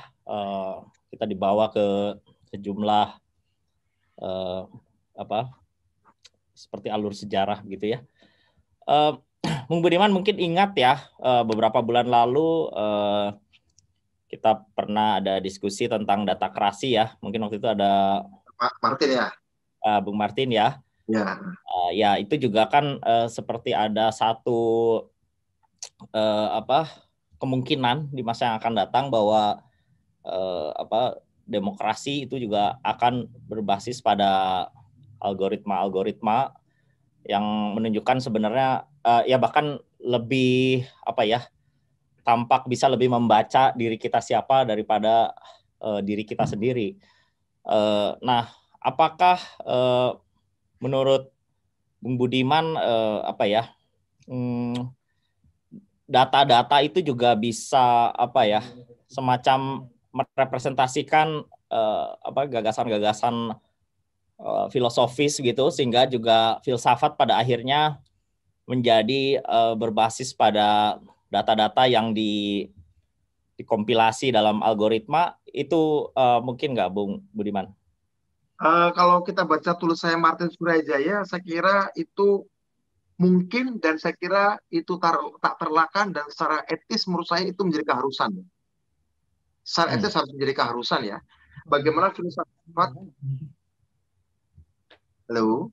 Ya, kedengar.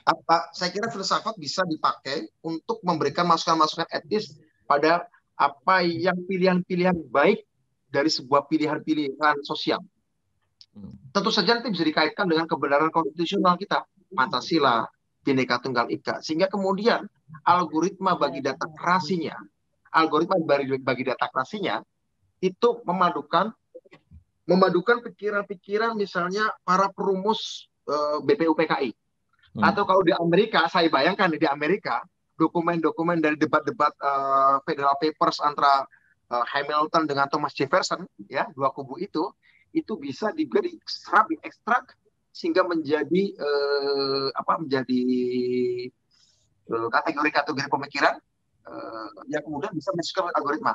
Saya sebetulnya di website personal saya juga ada mesin namanya Pancasila Interaktif, ya, di mana kita membagi 4 cara berpikir manusia, tapi sebenarnya 12, yaitu apa? Progresif dan konservatif. Progresif itu dibagi esoterik dan etis, konservatif dibagi esoterik dan etis, dan kemudian yang esoterik progresif itu dibagi 3, antara yang ekstrim, antara yang progresif biasa, dan antara yang moderat. Antara progresif etis biasa, progresif etis ekstrim, progresif etis moderat.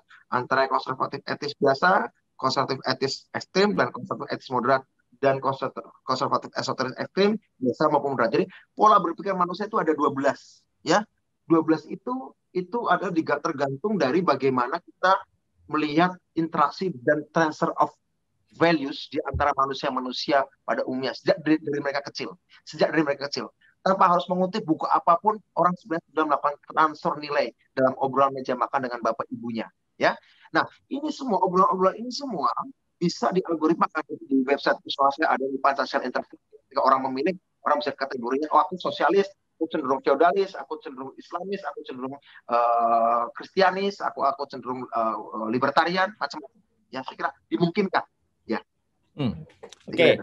Karena jika demikian, maka ada kan sejumlah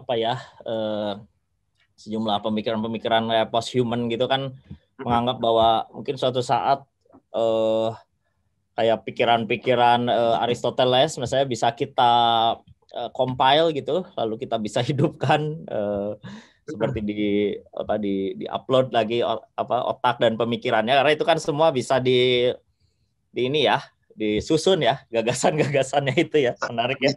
Sangat dimungkinkan. Ya, mungkin ada yang berminat suatu saat upload otaknya Martin Suryajaya ya. Gitu. Oke.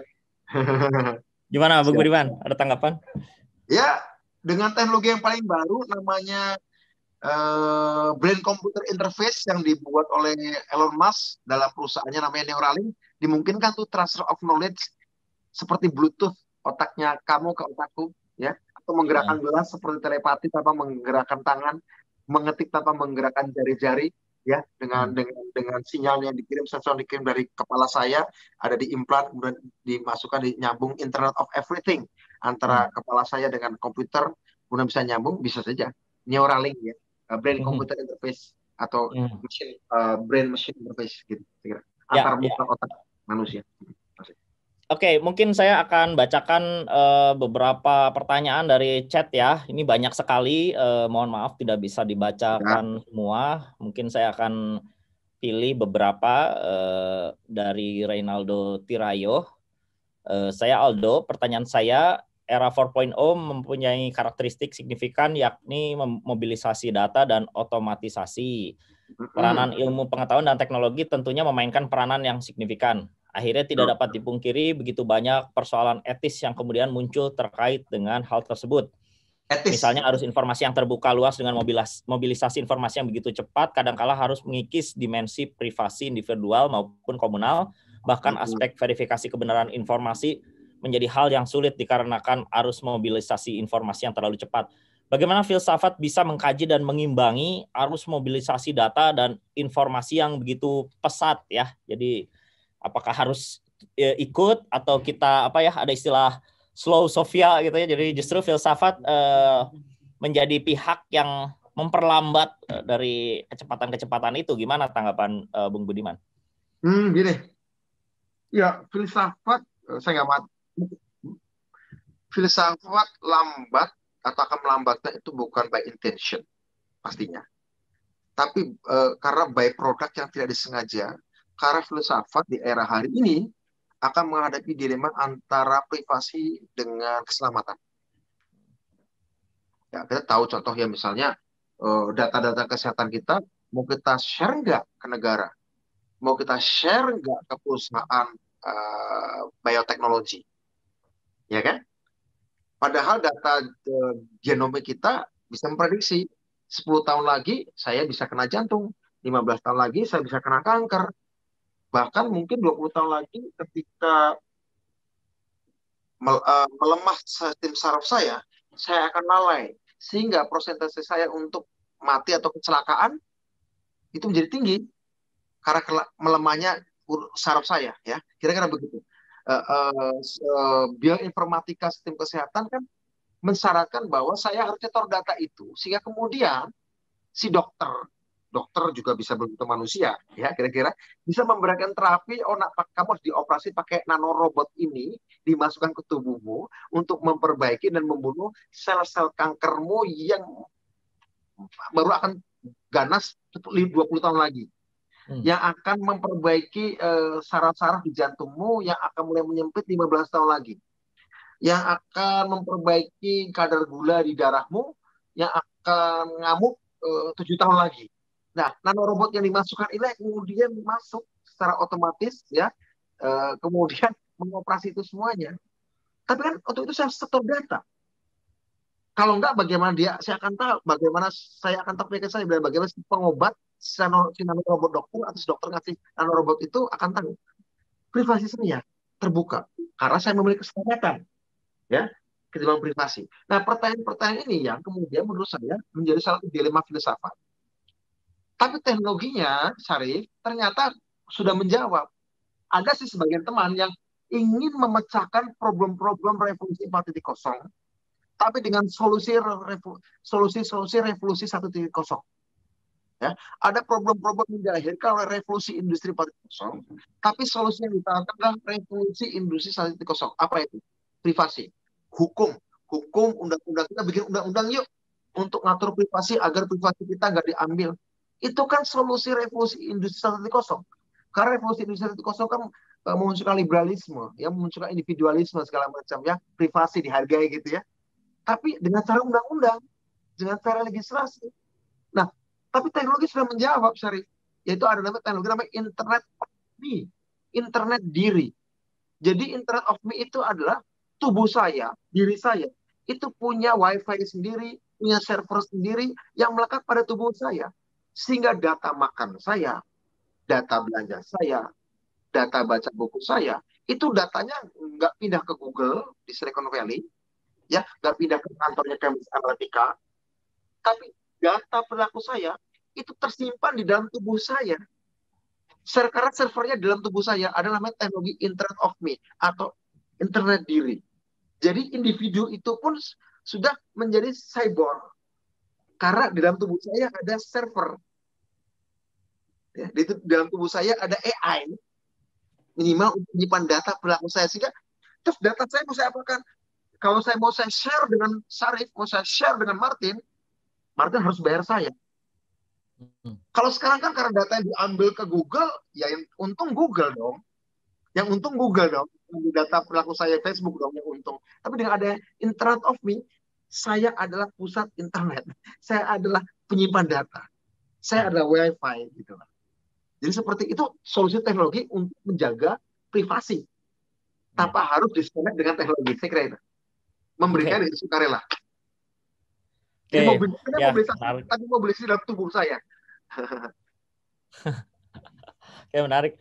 Sebenarnya secara informasi ya atau gagasan-gagasan yang bisa kita pelajari itu memang internet itu juga sangat ini ya, sangat masif dalam membantu kita memahami gagasan-gagasan filosofis tertentu. Saya lihat pengantarnya Martin ketika ngeposting pengumuman Filofest itu, dia tulis bahwa di zamannya internet hanya beberapa kilobyte saja dan sehingga belajar filsafat itu menjadi sesuatu yang langka untuk diakses dari internet. Tetapi generasi sekarang ya seperti teman-teman muda panitia Filofest ini ya mereka hidup di zaman internet kencang dan akses terhadap gagasan-gagasan filosofis itu menjadi lebih terbuka, cepat dan mungkin secara secara knowledge itu akan lebih canggih ya. Itu. Amin. Canggih. Paling kita perlu lihat beberapa tahun lagi apakah knowledge itu juga sama dengan wisdom gitu ya. Mungkin itu yang ada kawin-mawin. Ada kawin-mawin ya. Nah, itu yang menjadi pokok kita hari ini. Oke, kita lanjut mungkin baca pertanyaan dari Irfan Muhammad. Di mana kedikdayaan sains kala menghadapi COVID, yang mana sains kelihatannya kalang kabut, serba gelap. Mungkin juga Bung Budiman nanti bisa singgung sedikit ya, selain kedikdayaan sains yang dipertanyakan ketika COVID, mungkin soal agama juga di mana ini posisinya. Ini pertanyaannya adalah filsafat ada peluang nggak sih di tengah COVID ini? Jadi maksudnya justru ketika sains ataupun agama kelihatan kurang berdaya dan bahkan di sisi tertentu kelihatan kontraproduktif gitu ya. Apakah di sini filsafat mempunyai peluang ya? Kalau saya jawab sih ya iya, buktinya ini ada Filofest gitu. Dan banyak peminatnya gitu ya. Banyak. Gitu. Oke, Bung Budiman ada tanggapan nggak sih bahwa sains sekolahan gini, coba kita lihat hitung ya. Sains untuk menemukan vaksin dulu butuh puluhan tahun loh. AIDS, vaksin penyakit AIDS tahun 80-an sampai sekarang belum ketemu vaksinnya. Udah berapa tahun? 80, udah 50 tahun dong AIDS muncul belum ketemu vaksinnya. Kolera atau banyak penyakit yang lain itu vaksinnya butuh belasan tahun. Sekarang dari pandemi awal tahun 2020 sudah ketemu vaksinnya. Less than 1 year. Kurang dari setahun. Dulu sains untuk menemukan vaksin menghadapi penyakit butuh belasan dan puluhan tahun. Bahkan ada yang belum ketemu. Artinya apa? Sains memang belum bisa mengalahkan. Tetapi bahwa vaksin sudah ditemukan kurang dari setahun, itu kan sebenarnya sains memang kaget awalnya para saintis, tapi mereka bekerja luar biasa. Ya, dan ketemu vaksin kurang dari setahun. Itu artinya baik itu Pfizer, itu Moderna, atau AstraZeneca, atau Sputnik, atau apapun namanya, ya, apapun namanya, itu mereka ternyata sudah bisa lebih cepat menemukan vaksin. Jadi menurut saya tidak juga kelabakan, artinya cepat menjawab tantangannya dibandingkan dulu ya, belasan sampai puluhan tahun untuk menemukan vaksin. Saya kira seperti itu. Oke lah ya, sains ya masih berusaha, walaupun filsafat kemudian juga tidak bisa dikatakan usang ya. Filsafat penting, makin penting. Oke, ini ada dari Didi Utami, mohon maaf ini Mas atau Mbak, saya netral aja ya. Didi dari Vienna University. Wow, dari Vienna jauh ya. Wow, ini tanggapan ya daripada pertanyaan. Menurut saya tantangan filsafat, terutama filsafat di Indonesia di era otomatisasi ini adalah meninggalkan paradigma usang tentang filsafat itu sendiri. Setuju dengan eksplanasi Bapak Budiman bahwa mencari kebijaksanaan di masa ini dengan filsafat seperti mencari kuntil anak di Pondok Indah Mall. Ya, jadi mungkin ada tapi tidak pada tempatnya. Ini Vienna Circle banget nih. Vienna Circle ya, banget. Ini mewarisi semangat Vienna Circle ya. Oke. Robert Carnap dan siapa Robert itu? Carnap. Oke. Mbak Didi ya, bukan Mas, Mbak. Mbak Didi ya. Tetapi saya kurang sependapat dengan pernyataan bahwa filsafat dinyatakan kurang relevan jika tidak menyentuh ranah subconsciousness. Jika boleh sedikit share, mata kuliah filsafat di Universitas Wina ini salah satunya seperti slide Bapak, Ethics in Artificial Intelligence, Robot Ethics, Philosophy of Physics, Mental Representation, dan sebagainya. Jadi hal tersebut cukup menunjukkan bahwa filsafat masih menjadi ibu dalam globalisasi. Imajinasi spiritualitas melebur tanpa harus disebut secara konsep. Gitu ya. Betul. Jadi sepakat. Ya. Jadi slide saya sangat Vienna Circle ya. Berusaha ini ya mematikan metafisika. Metafisika sekarang gini, Syarif. Metafisika sekarang ada seorang quantum computer scientist dari Oxford, David Deutsch. Metafisika itu nggak bisa digabung, bukan metaphysics, tapi meta strip physics. Meta strip physics artinya dia tuh sama seperti perlakuan seperti meta matematika yang sekarang sedang dirumuskan oleh Stephen Wolfram, yaitu mencari algoritma yang melampaui teorema matematika. Meta strip fisika yang kita butuhkan adalah satu perpaduan theory of everything yang menggabungkan antara filsafat knowledge, biologi evolusioner, teori komputer, dan fisika kuantum. Itu adalah meta strip physics. Bukan metafisik ya, bukan metafisik dalam pengertian yang kita pahami, tapi adalah teori of everything yang menggabungkan antara kuantum mekanik, teori komputer, filsafat pengetahuannya Popper, plus biologi evolusionernya Darwin. Ya, oke. Sebenarnya ini Mbak Didi ini menyentuh satu persoalan penting ya. Jangan-jangan bukan filsafatnya penting atau tidak, tapi apakah filsafat yang dimaksud adalah filsafat yang kita bayangkan, gitu kan? Jadi definisi atau substansi dari filsafatnya itu mungkin tetap ada tapi bukan dalam yang kita bayangkan gitu ya. Ya saya kira harus Martin lagi buat tesis doktoral tentang filsafat matematika. Ya. Saya dedikasi draftnya itu keren banget. Kalau harus saya nunggu tuh bukunya Martin tuh, tesis doktoral Martin filsafat matematika. Ya, kuantum ontologi Didi ya, bukan kuantum mekanik, kuantum ontologi. Ya. Oke, teman-teman, terima kasih pertanyaan banyak sekali. Kita masih ada waktu ya, Bung Budiman ya. Siap. Oke, ini dari Amadea dari Shole ID. Bung Budiman, apakah terlihat kontradiktif jika kita mengesampingkan kebijaksanaan untuk menghadapi era 4.0? Namun Bung juga mengatakan bahwa kita juga membutuhkan cita-cita, harapan, dan cinta. Bukankah untuk memiliki cita-cita, harapan, dan cinta dibutuhkan kebijaksanaan terlebih dahulu? Dan bagaimana jika di era 4.0 manusia jadi terlihat mekanistik? Ya, oke, terima kasih Amadea Scholastica. Ya, gini Mbak Amadia, dalam kebijaksanaan yang dalam maksud itu bukan gini. Mungkin saya sangat traumatik dengan orang-orang bijak ya. Orang-orang bijak ini kadang-kadang tidak tegas juga. Tapi kebijaksanaan dalam pengertian bahwa dia punya kewaskitaan, keluasan wawasan, ya, kecermatan, prudence, ya, cermat, seksama, kemudian kasih, ya, cinta. Itu kita butuhkan ya. Bahkan itu dibutuhkan itu untuk melampaui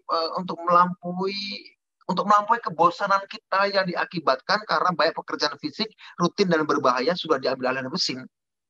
Ya, kebijaksanaan dalam pengertian bukan sekedar dia memberikan ajaran-ajaran normatif, tapi kebijaksanaan sebagai curahan cinta, curahan kasih, empati, saksama, cermat, gitu ya. Itu makin dibutuhkan justru, makin dibutuhkan. Bukan dalam artian bijakan yang kebijakannya sudah normatif saja, bukan. Nah, karena apa? Dan kita makin butuh itu karena itulah yang bisa menyelamatkan kita dari kebosanan karena kerjaan fisik rutin dan berbahaya diambil alih oleh robot cerdas, mesin cepat, ya, antena cermat, segala macam, tombol jenius atau apapun namanya gitu ya, atau sensor tajam gitu ya. Ya itu seperti itu. Oke. Nah, Ya, Mbak Amadia terjawab ya, atau ya. tidak pun nggak apa-apa ya, karena ini diskusi filsafat ya, tidak perlu langsung dapat jawabannya. Nah, ini menarik dari Yudi di Makassar. Mampukah manusia paripurna dengan segala perangkat imajinasinya memberi efek signifikan bagi perubahan sosial dari perlawanan terhadap penindasan untuk kemenangan kebenaran? Jangan sampai dalam konteks itu kerakusan manusia tetap mendominasi bagi manusia lainnya.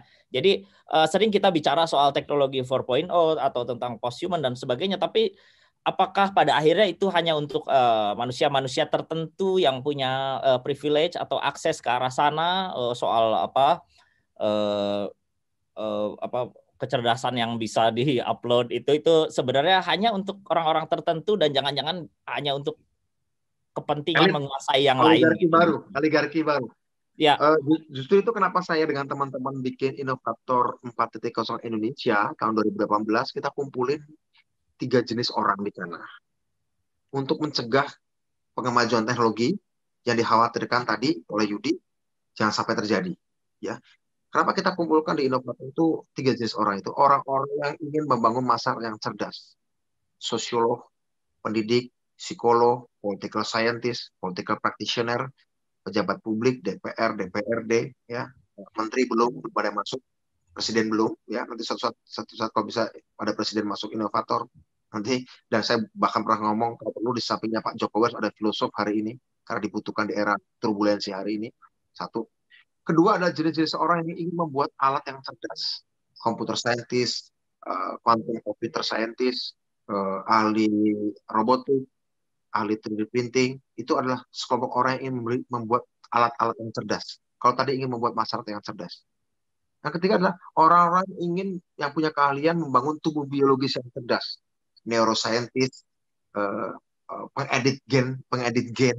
Ya kita kumpulin anak-anak Indonesia, mungkin usianya 5 tahun di atas teman-teman, 3 tahun di atas teman-teman, mereka di Indonesia maupun di luar negeri bekerja maupun masih kuliah doktoral atau master, kita kumpulin agar saling ngomong. Orang-orang yang punya expertise untuk membuat masyarakat cerdas dengan orang-orang yang punya keahlian untuk membuat alat yang cerdas, dan orang-orang yang kemudian untuk membuat tubuh biologis manusia cerdas ngomong. Kalau ada perkembangan neuroscience seperti ini, kalau ada perkembangan teknologi rekayasa genetik seperti ini, ada perkembangan quantum komputer seperti ini, ada perkembangan mesin 3D printing seperti ini, maka sistem ekonomi harus bagaimana? Maka sistem politiknya harus bagaimana? Ngomong sama ekonom di situ, ngomong sama political scientist itu, masyarakatnya harus bagaimana? Antropolognya harus ngomong, sosiolognya harus ngomong. Terus kurikulum pendidikan bagaimana? Ahli pedagoginya harus ngomong.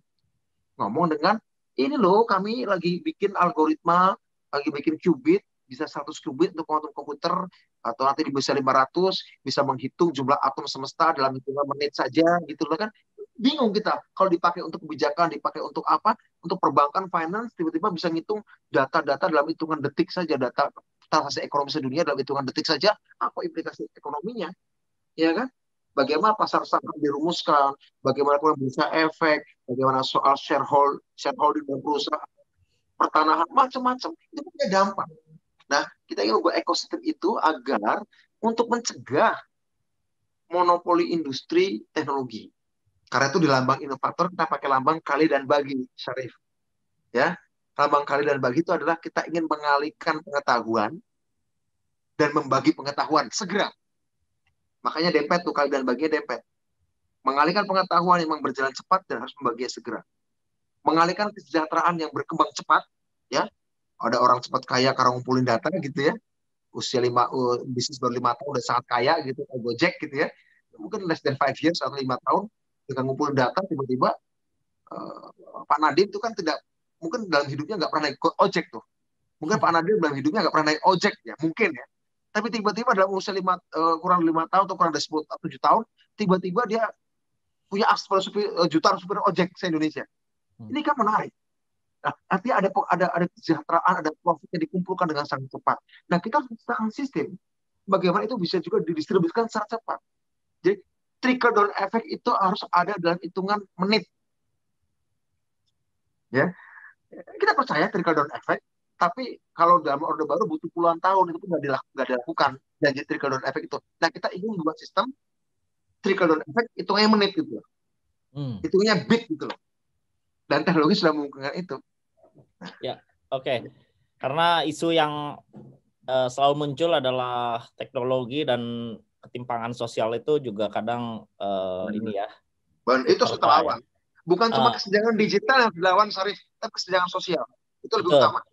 Ini kan kayak sekarang dengan Filofest, akses terhadap filsafat jadi lebih luas, merata ya. Tadinya orang susah mencari dapat pengetahuan filosofis, hanya ada di lingkungan akademik. Sekarang jadi lebih luas. Tapi di sisi lain juga ada masalah baru, yaitu ya yang mendapatkan akses ini ya hanya yang punya akses terhadap internet, begitu kan. Jadi seolah-olah di luar mereka-mereka yang punya internet ini ya tidak dapat akses filsafat, bisa dikatakan begitu ya. Salah satu contohnya. Oke, mungkin kita punya waktu beberapa saat lagi. Saya akan bacakan mungkin 1 atau 2 pertanyaan. Setelah itu kita bisa closing statement dan mungkin masuk pada sesi berikutnya, Bung Martin Suryajaya. Oke, dari Anju, mahasiswa UGM. Filsafat selama ini banyak mengambil aksiom-aksiom yang didasarkan pada deduksi-deduksi empiris yang subjektif terhadap sang filsuf. Dengan berkembangnya teknologi dan pemakaian data, aksiom yang diambil mungkin lebih tepat. Sehingga kita masuk pada pertanyaan kemana arah filsafat ke depan. Lalu apakah kecerdasan buatan di masa depan dengan asumsi bahwa teknologi benar-benar dapat mereplikasi cara kerja pemikiran manusia, sehingga kita masuk pada pertanyaan apakah mesin dapat berfilsafat suatu saat nanti ya. Mungkin persis tadi seperti apakah Aristoteles bisa diupload pemikirannya dan ditanamkan ke kita sehingga kita jadi Aristoteles baru gitu. Ya, ada tanggapan Bung Budiman? Saya pernah baca, tapi saya ada seorang teman maksud saya, teman ini anak Oxford, orang Indonesia, dia baru selesai di Oxford, dia ambil computer science, dia suka diskusi filsafat, dia tesis doktornya tentang artificial intelligence, dan sekarang dia di postdoc di Jerman.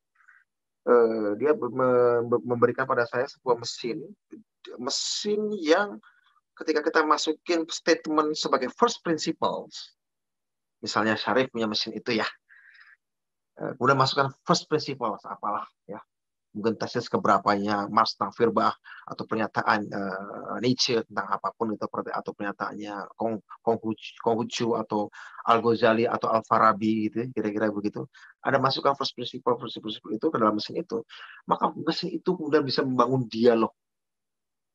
Mesin itu bukan cuma sekedar membuat deskripsi, tapi bisa membangun dialog dengan dalam tanda kutip egonya yang lain, subjeknya yang lain. Jadi soal satu mesin itu ada 2 atau 3 objek dan kemudian bisa menciptakan seolah percakapan di WA, tapi sebenarnya isinya cuma satu mesin. Dengan kita melempar satu first principle, dia tunjukkan ke saya, Mas sudah ada mesin kayak gini. Dia AI, dia computer scientist Oxford, doktoral, tapi dia sekarang di postdoc di Jerman. Mas ada mesin kayak gini. Kita lempar satu first principle gitu ya, kemudian ada dialog. Saya sih pusing aja sebenarnya, tapi kemudian masih terbatas, belum dilempar ke pasaran. Tapi Anda bayangkan kalau mesin itu dilempar ke pasaran, ada masuk lempar first principle ke sana. Saya nggak tahu dialog etis, dialog logis, estetis, masa apa yang muncul dan kemudian itu dibaca banyak orang. Saya nggak mengatakan itu mesti berbahaya, enggak. Bisa jadi orang diingatkan lagi pada pikiran-pikiran grandi filosof ratusan tahun yang lalu yang nggak pernah dibaca orang, tapi karena orang sekarang pegang download aplikasi itu, kemudian orang jadi suka berfilsafat, jangan-jangan tanpa dia harus menyadari bahwa itu adalah pikiran Aristoteles, dan ini menjadi membenarkan apa yang dikatakan oleh Didi tadi dari Vienna tadi ya. Mungkin kita akan dapatkan solusi-solusi filosofis tanpa harus ada dikasih cap, ini pikirannya si A, ini pikirannya si B, tapi sebenarnya pesan etisnya sudah masuk. Dan people, orang-orang awam, dalam tanda kutip awam ya, awam itu juga nanti akan hilang kata awam, karena semua orang akan menjadi ahli. Ya, orang pun menjadi ahli gitu lah. Asik juga ya, ada yang lempar first principle apa, ada dialog, belajar. Dan apakah aku bisa ikut dialog? Manusia yang berdaging dan bertulang ini bisa ikut dialog dengan mesin yang sudah mendialogkan first principle yang dilempar? Bisa. Nah, kemudian dia bisa merespon. Ada 2-3 subjek digital di situ, ada 2 subjek AI dalam satu aplikasi yang sudah dilempar first principle, berdialog dengan saya, bisa. Anda bayangkan? Dia bisa menjadi dosen pengganti, kira-kira gitu. Oke. Atau teman curhat pengganti, teman galau pengganti. Ya. Oke, menarik ya. Dan kelihatannya gejala-gejala ke arah sana sudah terjadi ya, sudah kelihatan, dan mungkin ada beberapa yang mulai ini ya nampak gitu. Oke, mungkin ini pertanyaan terakhir dan ini menarik karena ada hubungannya dengan agama ya, dari Muhammad Erdin Suhaya. Ya. Bahwa memisahkan agama menjadi akhir dari sejarah Barat, dan itu dibuktikan dengan berkembangnya teknologi sains dan filsafat. Jadi maksudnya dengan melepaskan agama dari campur tangan terhadap teknologi sains dan filsafat itu menjadi kemajuan sebenarnya. Tapi ini ditarik lagi ke abad pertengahan bahwa Islam pada masa itu tidak memisahkan agama dengan sains. Dan mungkin kalau saya tambahin dengan filsafat pun tidak dipisahkan ya, dan mereka menemukan banyak hal. Mengapa dua peristiwa itu bisa memberikan dampak berbeda pada sains, teknologi, dan filsafat? Jadi intinya adalah ada apa dengan agama? Saya Muslim, saya meyakini apa yang diajarkan agama saya, tapi ini menarik, saya tidak mengkritisi agama apapun, tapi saya ingin mengetahui bagaimana mekanisme dan peran agama yang mampu sekaligus menghambat dan mempercepat ekspansi perkembangan sains. Ada tanggapan Bung Budiman? Saya pernah diskusi dengan seorang bagaimana relasi agama di era sekarang. Saya bilang, agama mewariskan yang etis pada manusia. Keinginan orang untuk hidup baik. Itu membuat orang mencari ajaran-ajaran yang bisa membuat mereka bisa berbuat baik dan motivasi untuk dapat ridhonya Tuhan. Kira-kira begitu. Dimensi etis itu lah yang akan tetap abadi dari agama. Akan tetap abadi. Bahwa aku berbuat baik pada kamu, motivasinya adalah agar aku dapat ridho Tuhan, misalnya, nggak ada yang salah dengan itu. Artinya agama makin relevan jika dia memperhatikan dimensi etisnya. Saat dia dilahirkan, selalu kan agama-agama lahir karena dimensi etis. Judaisme, Islam, Kristen, Buddha, ya, segala macam. Banyak Konghucu, segala macam. Itu lahir dari dimensi etis. Entah etis sebagai pegawai, kalau Konghucu kan begitu ya. Etis sebagai sebuah pegawai menjadi penghafal begitu ya. Atau etis yang dituangkan dalam ketauhidan Zarathustra, keesaan Tuhan Zarathustra atau Yahudi gitu untuk melawan perbudakan Firaun. Ya, juga etika yang dibawa oleh Yesus misalnya di Palestina, di tanah Kanaan, ya, untuk kemudian termasuk etika berpemerintahan, hormati kaisar, memang kalau yang dihormati, tapi juga jangan berdagang dong di tempatnya orang beribadah, misalnya begitu, ya. Kemudian apalagi kasih pipi kiri mustalita pipi kananmu, kamu terserah kamu setuju atau tidak, tapi akan itu niat baik. Niat-niat baik inilah yang kemudian akan tetap relevan sejauh dan selama etika agama yang ditonjolkan. Tapi ketika masuk formalisme, ketika agama coba masuk pada formalisme yang bahkan sampai memasukkan daripada logik, di sini akan ada banyak tegangan. Itulah yang menyebabkan Galileo dihukum. Itulah yang menyebabkan Kopernikus dihukum. Ya, untuk tetap membuktikan, untuk tetap mempertahankan bahwa pusat tata surya adalah bumi, bukan matahari. Ya kan, artinya apa? Gereja mengatakan, memaksakan logiknya, ya, bahwa pusat tata surya adalah bumi, bukan matahari. Padahal sebenarnya kan matahari. Ketika dia masuk pada wilayah logik, wilayah sains, dan bertentangan, dia terlempar. Begitu kira-kira seperti itu. Ya. Nah, artinya apa teman-teman sekalian? Aspek etis ini akan relevan. Nah, ketika sekarang sejumlah orang mengekspresikan agama bukan dengan etika, dengan formalisme, logik, dogmatik. Bukan logiknya logik matematik lagi kan, logiknya logik matematik, logika formal sekali ya, logik formal ya, formal logik ya, dan kemudian ekspresinya menjadi sangat violent secara fisik ya, itu kan sebenarnya dialami Katolikisme kan di Eropa kan, dialami Katolikisme di Eropa, inkuisisi segala macam ya, itu kan menyebabkan kemudian orang Eropa traumatik dengan agama. Makanya muncul Prancis yang menegakkan laicity, yang kemarin ribut itu karena trauma pada hierarki gereja, yang coba untuk masuk pada wilayah logik dan menghilangkan dimensi etiknya. Jadi menurut saya agama akan terrelevan selama dia mewariskan dimensi etik tentang keselamatan. Ya, saya kira bukan tentang pengucilan. Inkuisisi kan pengucilan. Janjinya keselamatan. Islam klaimnya selamat, tapi kalau diekspresikan untuk pengucilan, mengkafirkan orang dan kemudian lain dibunuh segala macam, ya dia akan ditinggalkan karena dia membunuh dimensi etiknya. Saya kira itu. Ya, oke. Saya kira menarik ya, karena kita menyentuh sedikit soal agama, dan sudah banyak ya sejak sains menunjukkan satu perkembangan pesat, ada ramalan-ramalan tentang kematian filsafat dan kematian agama. Mungkin ini sudah dari sejak abad 19 ya. Auguste Comte mengatakan bahwa positivisme akan jadi semacam keyakinan orang yang baru, dan pada akhirnya dimensi metafisika dan dimensi teologis itu akan ditinggalkan.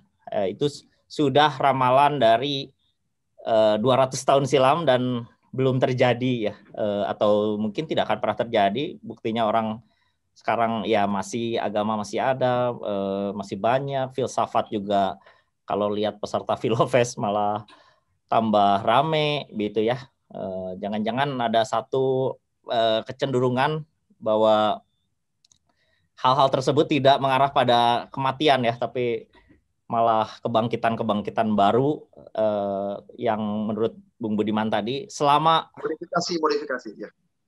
Modifikasi selama misalnya aspek-aspek etiknya tetap menjadi nilai yang kita pegang.